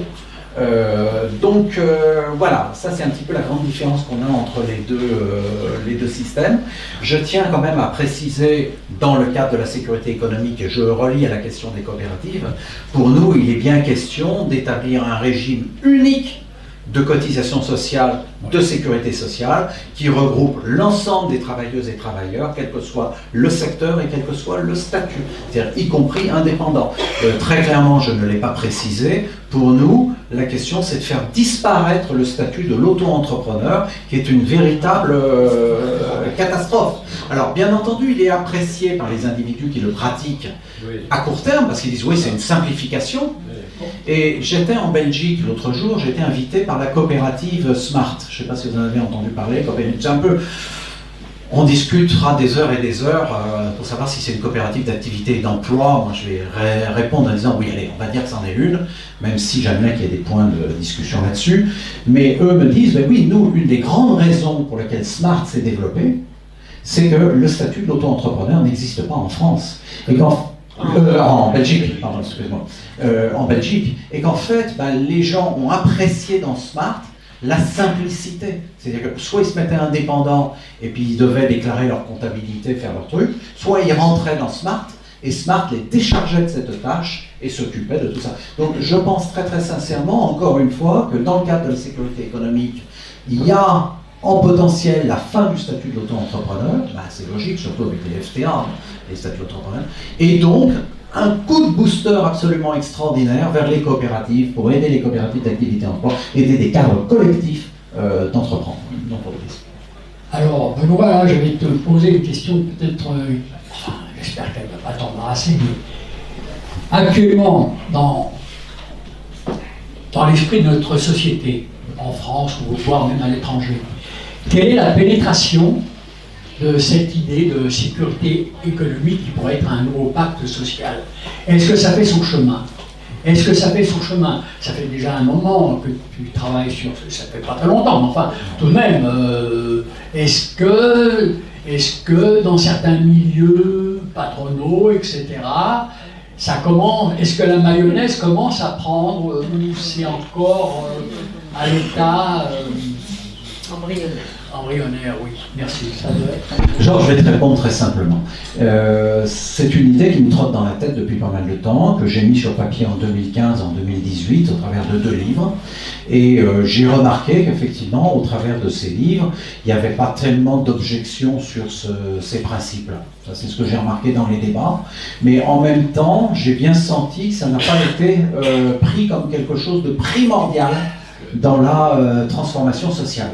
Alors que je suis intimement persuadé que c'est pour moi une brique essentielle dans un programme de transformation sociale de notre société. Toi aussi. Bon, voilà. Vous m'avez invité, je pense que c'est pas pour rien. Donc l'idée, en fait, elle chemine pas depuis très longtemps. Ça fait quasiment depuis 1 an qu'un groupe s'est constitué pour travailler autour de ça. Ça ne date pas plus longtemps que ça. Je pensais que c'était... Non, pas du tout. C'est un petit groupe où je me suis dit, bon, alors attention, alors c'est un groupe qui est, pour l'instant, que je trouve très intéressant parce que très hétérogène. C'est-à-dire qu'on retrouve dans ce groupe des militants syndicaux, actifs, pas actifs, on retrouve des coopérateurs impliqués dans le mouvement coopératif, on retrouve des fonctionnaires, très clairement, qui retrouvent leur intérêt, même si c'est l'économie privée, ça les intéresse, on trouve un travailleur social à la retraite, on retrouve des intellectuels, qui sont dedans, sociologues, philosophes, et en même temps une diversité politique relativement forte, dans lequel on retrouve forcément des gens très proches de la France insoumise, des gens qui aujourd'hui sont un petit peu plus du côté Europe Écologie Les Verts, Parti Socialiste, et même des gens qui ont été électeurs de Macron au premier tour. Pour le dire très clairement. Donc il n'y a pas de Front National, bien entendu, parce que l'universalité du projet de la sécurité économique s'oppose, bien entendu, à ce type d'idée. Donc voilà un petit peu l'arc que vous avez, et c'est donc quelque chose de relativement intéressant de voir les regards se croiser. Donc on a pas mal travaillé sur des chiffrages, on a travaillé sur de l'argumentaire, on a échangé des idées. Aujourd'hui, on est en train de se poser la question de faire un document de présentation en 8 pages, de la sécurité économique. Peut-être que le nom va évoluer, c'est en débat, qui sera diffusé à de très très larges exemplaires, pour commencer à débattre et commencer à créer 2 groupes d'intérêt vers lesquels on peut s'appuyer. Alors on ne sait pas encore sous quelle forme ça va se passer. Essayer de simplifier, parce que c'est quand même Je le sais. des T'inquiète notions pas. relativement difficiles à comprendre. T'inquiète pas, il y a beaucoup de choses que j'ai compris là-dessus. De toute façon, l'initiateur est toujours le plus mauvais communicant. Et j'en suis bien convaincu, Georges. C'est la raison pour laquelle on est en groupe, on travaille en groupe. Mais tu as raison, Georges. Tu as parfaitement raison. Ensuite, sur les centres d'intérêt, les gens à qui on s'adresse, qui est favorable à cette idée. Je vais être très très franc. Le monde coopératif a une réaction très positive à l'idée de la sécurité économique.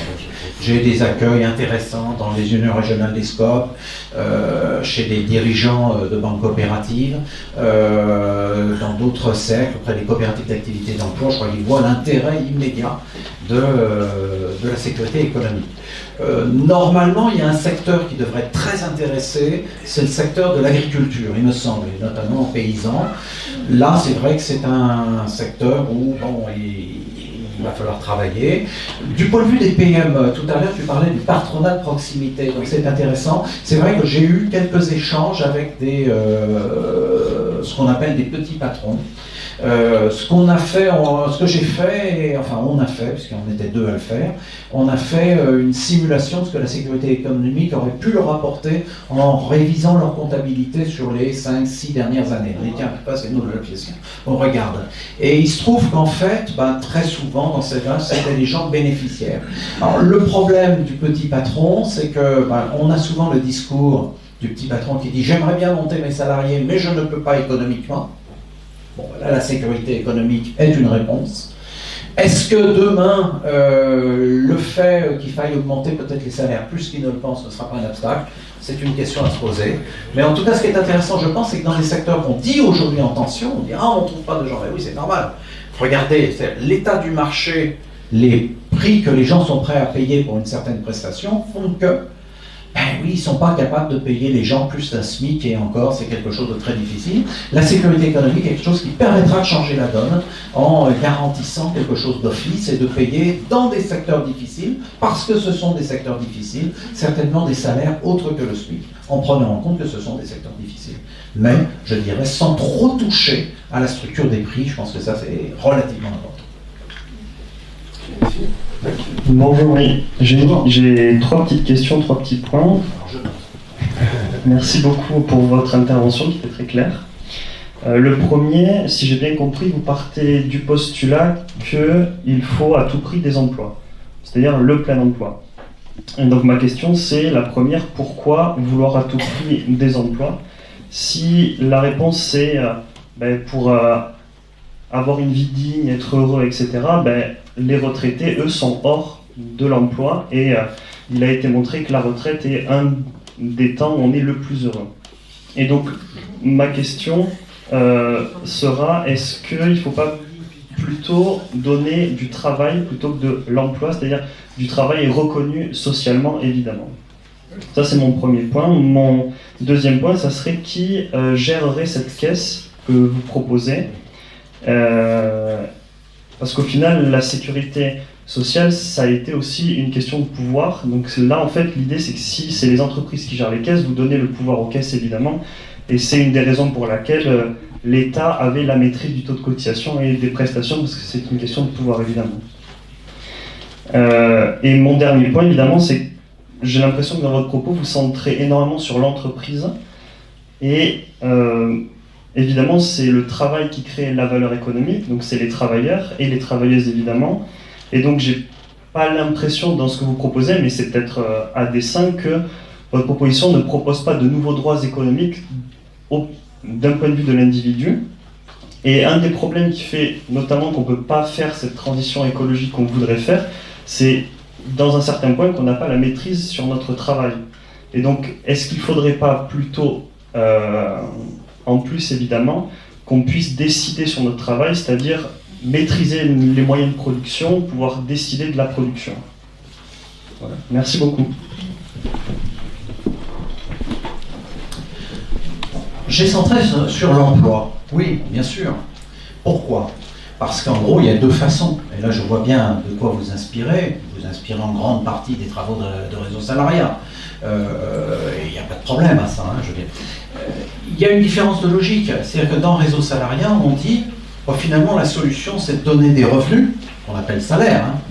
Je ne suis pas sûr que ce soit des salaires au sens étymologique, mais peu importe. Donnons des revenus. Et nous allons nous apercevoir que les individus produisent hors emploi et ont une production socialement utile, etc. Et bon, voilà. C'est quelque chose qui est incontestable, mais qui ne peut pas être systématisé. C'est-à-dire que fondamentalement, je peux recevoir un... Alors, c'est clairement émancipateur. On dit, je te donne des revenus, tu fais ce que tu veux. Bon, super bien, je veux dire, il n'y a pas de problème. Le problème, c'est qu'il faut comprendre qu'est-ce que c'est qu'un revenu, qu'est-ce que c'est une unité monétaire. Et ça rejoint au débat qu'on avait posé tout à l'heure, où il mettrait plusieurs siècles à faire entre la valeur de la gratification et la valeur marchande. Quand on donne des revenus, c'est pour être dépensé dans la sphère marchande. Tournez le problème comme vous voulez, c'est toujours ça. Si jamais on donne des revenus, on dit aux gens, faites ce que vous voulez, on ne sait pas ce qu'on aura en valeur ajoutée. C'est-à-dire qu'en fait, ce projet-là, c'est d'office un projet dans lequel on sort de la monnaie actuelle. C'est-à-dire, il faut sortir de l'euro, c'est une chose. Là, parce qu'au économique, je ne crois pas qu'on ait besoin de sortir de l'euro. Déjà, ça, c'est dur. Mais en plus, on va faire une monnaie dans laquelle, qui n'est plus indexée sur un pouvoir d'achat. Très difficile. C'est-à-dire qu'on dit aux gens, voilà, vous allez avoir des revenus, puis vous faites ce que vous voulez, on ne sait pas ce qu'on aura en valeur marchande en face. Je pense qu'on est dans une société dans laquelle, en réalité, la notion de validation sociale de la production reste essentielle. Aujourd'hui, on en est là. C'est-à-dire qu'on dit à des fonctionnaires, ben voilà, vous êtes payés avec votre salaire, mais pour faire un temps plein. C'est pas libérer du temps de travail, ils doivent faire leur temps. Quand une certaine personne dit que le fonctionnaire est payé à son grade, non. Le fonctionnaire est payé à son temps de travail pour un travail subordonné. Je me souviens de ma maman qui était professeure de l'éducation nationale, qui était à mi-temps, ben elle avait bien la moitié du revenu de ses collègues. On tourne le problème comme on veut, je crois qu'on est dans cette société. Et lorsque des fonctionnaires exigent des augmentations de salaire, manifestent pour cela, ou l'État a du mal à les recruter aujourd'hui, parce qu'il n'offre pas les salaires qu'il faut, ça nous montre bien qu'il y a une exigence de la part de ces individus qui travaillent dans la sphère non marchande, d'avoir accès à la sphère non marchande avec des salaires qui correspondent à quelque chose. Donc voilà pourquoi je centre sur l'emploi, mais je veux aller au-delà du plein emploi et on veut aller vers l'emploi choisi. Pour moi, avant de dire on va donner des revenus à tout le monde et puis faites ce que vous voulez, peut-être qu'un premier pas, c'est de dire, bah oui, ça passera encore par l'emploi. C'est vrai que c'est contraignant, mais ça sera un emploi choisi. Donc là, on commence à faire un pas dans cette direction, dans la libération de l'individu. Donc je pense que ça, c'est le premier point. Les retraités hors emploi qui sont heureux, oui, je suis un nouveau retraité, je suis pleinement heureux, bravo, il n'y a pas de souci. Est-ce qu'ils produisent de la valeur? Oui, ils produisent de la valeur, effectivement, qui n'est pas de la valeur marchande, qui est une valeur sociale, écologique, je suis bien d'accord. Et ça n'est pas non plus une règle à tout jamais. C'est-à-dire que je ne suis pas tout à fait sûr que la personne qui se trouve en EHPAD ou qui se trouve reléguée produise réellement une valeur aussi. Il faut aussi le reconnaître. Mais c'est une discussion philosophique, je crois. C'est une discussion qu'il est difficile de trancher. Bon, voilà. Qui gérera? Alors, on parle d'entreprise. Alors voilà, je réglerai la question de après, pour leur donner. Donc, on parle d'entreprise. Mais oui, qui parle d'emploi, parle d'entreprise. Pour moi, l'emploi, il n'est pas forcément subordonné. Ça, c'est un raccourci. Lorsque je suis dans une SCOP, je ne suis pas dans un emploi subordonné. J'ai été choisi par un collectif de travail pour rejoindre ce collectif de travail et je suis membre de cette entreprise et j'ai le pouvoir de décider dans cette entreprise. Donc ça, c'est important. L'entreprise, je l'ai définie au départ. Pour nous, sécurité économique, une entreprise, c'est un collectif de travailleuses et de travailleurs. C'est ça la base. Qui n'est peut-être pas forcément dirigé par les travailleuses et travailleurs, ça peut être dirigé par une société de capitaux, ça c'est vrai. Mais la notion d'entreprise reste, c'est un collectif de travailleurs. Alors ensuite, des droits économiques du travailleur sur l'économie, j'entends bien, je suis tout à fait d'accord. Ben oui, la sécurité économique, c'est bien le premier point vers ça. C'est à partir du moment où je peux choisir mon emploi, réellement, ben j'ai de quoi demander toute une série de choses à mon entreprise. Et j'ai aussi la possibilité de choisir de m'associer avec d'autres travailleuses et travailleurs pour former une coopérative, pour travailler ensemble. J'ai la possibilité de travailler comme travailleur indépendant. J'ai la possibilité, donc j'ai tout ça. Les droits économiques, oui, ils commencent vraiment à peser. À partir du moment où on a un emploi et le droit d'emploi choisi, et on commence à avoir accès à toute une série d'éléments qui nous amènent à l'autogestion dont nous avions parlé tout à l'heure. Alors, qui gérera cette caisse ? Ça, c'est la grande discussion que nous avons. Là, on est au tout début de cette réflexion. Il faut comprendre que c'est un processus qui sera très différent de la Constitution de la Sécurité sociale de 1946. Dans la sécurité, je crois que ce qui est très intéressant dans les travaux qui ont été réalisés là-dessus, et notamment les travaux de Bernard Friot, c'est bien de montrer qu'il y a eu une espèce de lutte de classe autour de l'établissement de la sécurité sociale. C'est-à-dire que ce qui a été prévu dans le Conseil national de résistance était relativement généraliste, et c'est vrai que quelque part la CGT a été aux avant-postes de la Constitution de la Sécurité sociale telle qu'elle était, et il montre bien qu'il y a eu des mobilisations locales très très importantes pour constituer la caisse locale, pour qu'elle ait une réalité, pour qu'on se débarrasse des mutuelles patronales, enfin donc voilà, il y a ça. Là, on est quand même dans un autre cadre qui est un petit peu différent. Moi, je le vois plutôt, si vous le permettez, comme étant un organe qui ressemble un peu, alors je vais vous faire hurler, mais c'est pas grave, je le fais, ça ressemble un peu à une banque centrale. C'est-à-dire qu'en fait, et un organisme statistique, c'est-à-dire qu'en fait, on va produire des études économiques, c'est-à-dire qu'on dit, bah, tiens, voilà. Alors, il y a deux façons de la piloter, la sécurité économique. Il y a la façon de la piloter par le pourcentage, on dit qu'on veut mutualiser 40%, et c'est l'allocation qui va varier de mois en mois, ou on dit c'est une allocation et c'est le pourcentage qui va varier de mois en mois. C'est-à-dire qu'on va piloter en anticipation. Donc c'est exactement pareil en fait qu'un travail d'une banque centrale qui évolue un petit peu comment l'inflation va évoluer, qui juge de comment, et qui va ajuster sa politique monétaire en fonction de ça. Donc là, on aura exactement la même chose. Toute une administration, désolé, d'économistes, de statisticiens qui vont travailler avec des services probablement déjà existants. Deuxième aspect des choses, je pense, c'est l'aspect contrôle.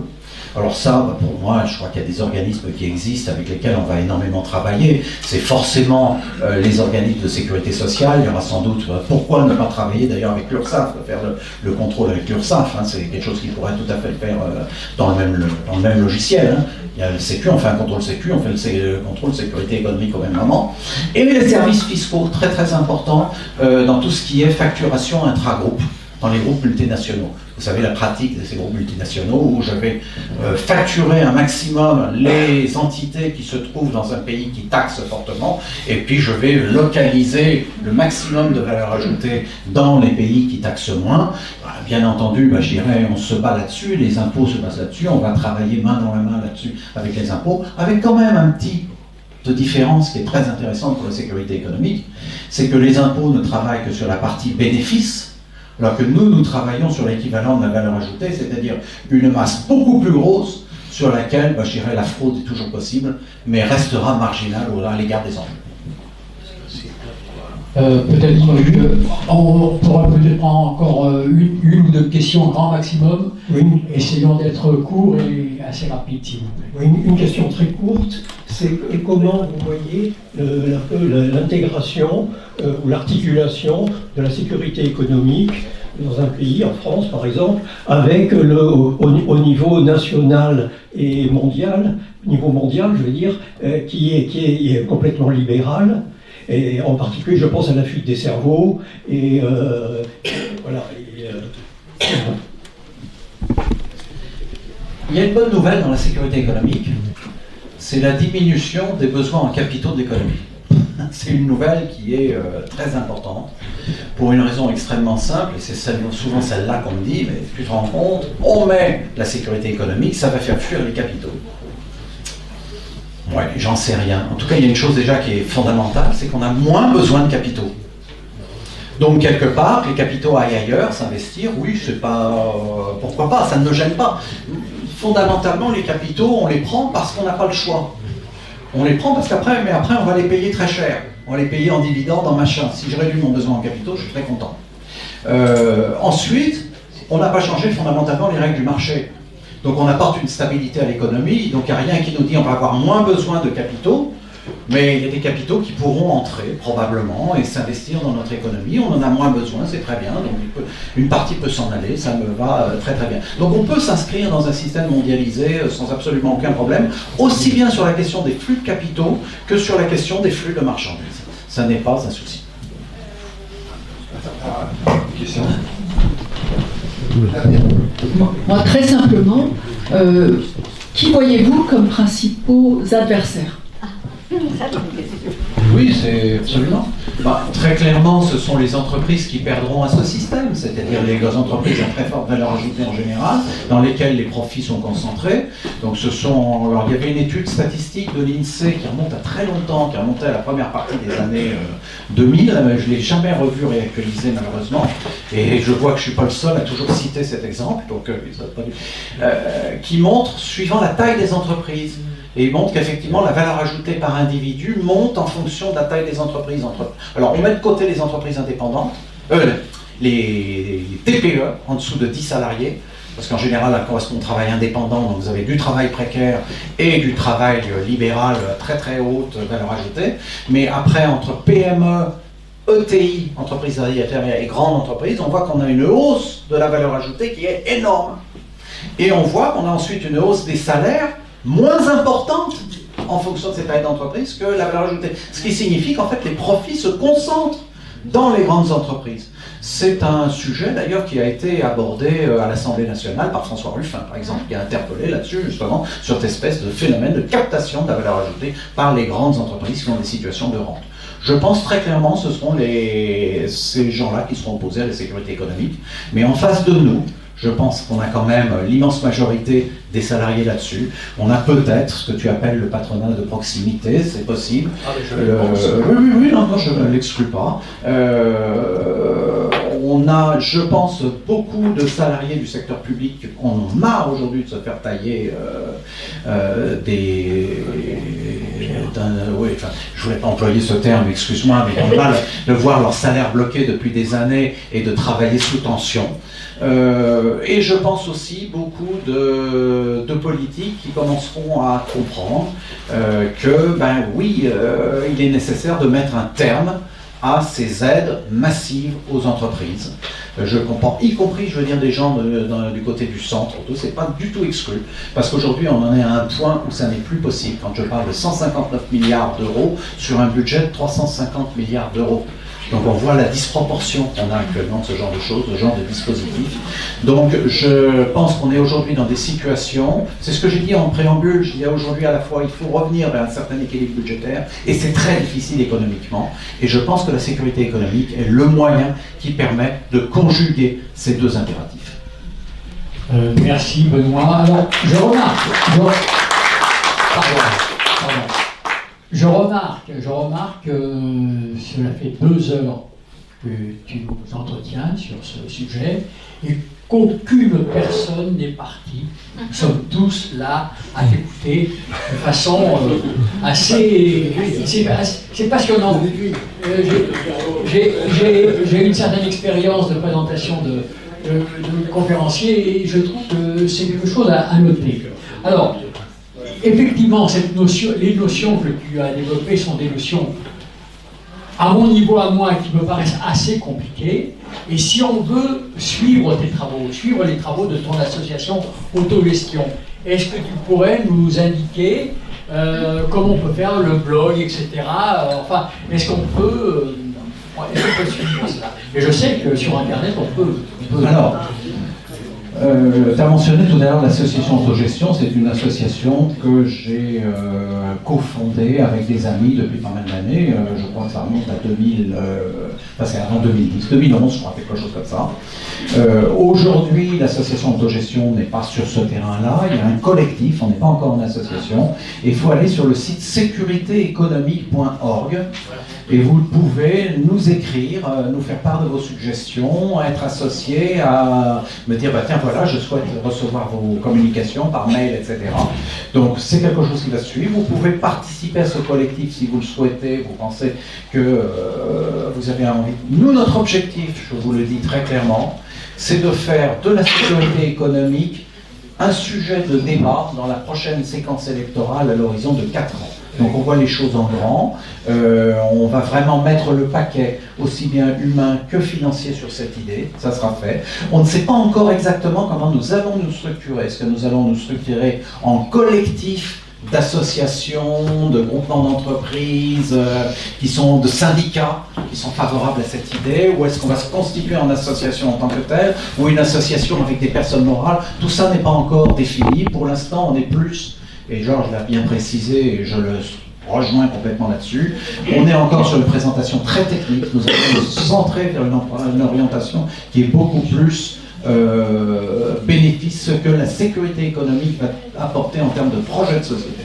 Et j'irai quelque part, la technique, elle vient derrière. Donc voilà, c'est un petit peu la première étape que nous avons, et vous verrez certainement des nouveaux outils informatiques, probablement au tournant de cet été, en fonction de ce mûrissement. Donc on est en ce moment en phase de mûrissement, et on va, bien entendu, fortement progresser, peut-être à partir de septembre, on va faire entendre beaucoup notre voix, peut-être un petit peu plus tard, tout dépend du... On est en période de maturation. Voilà.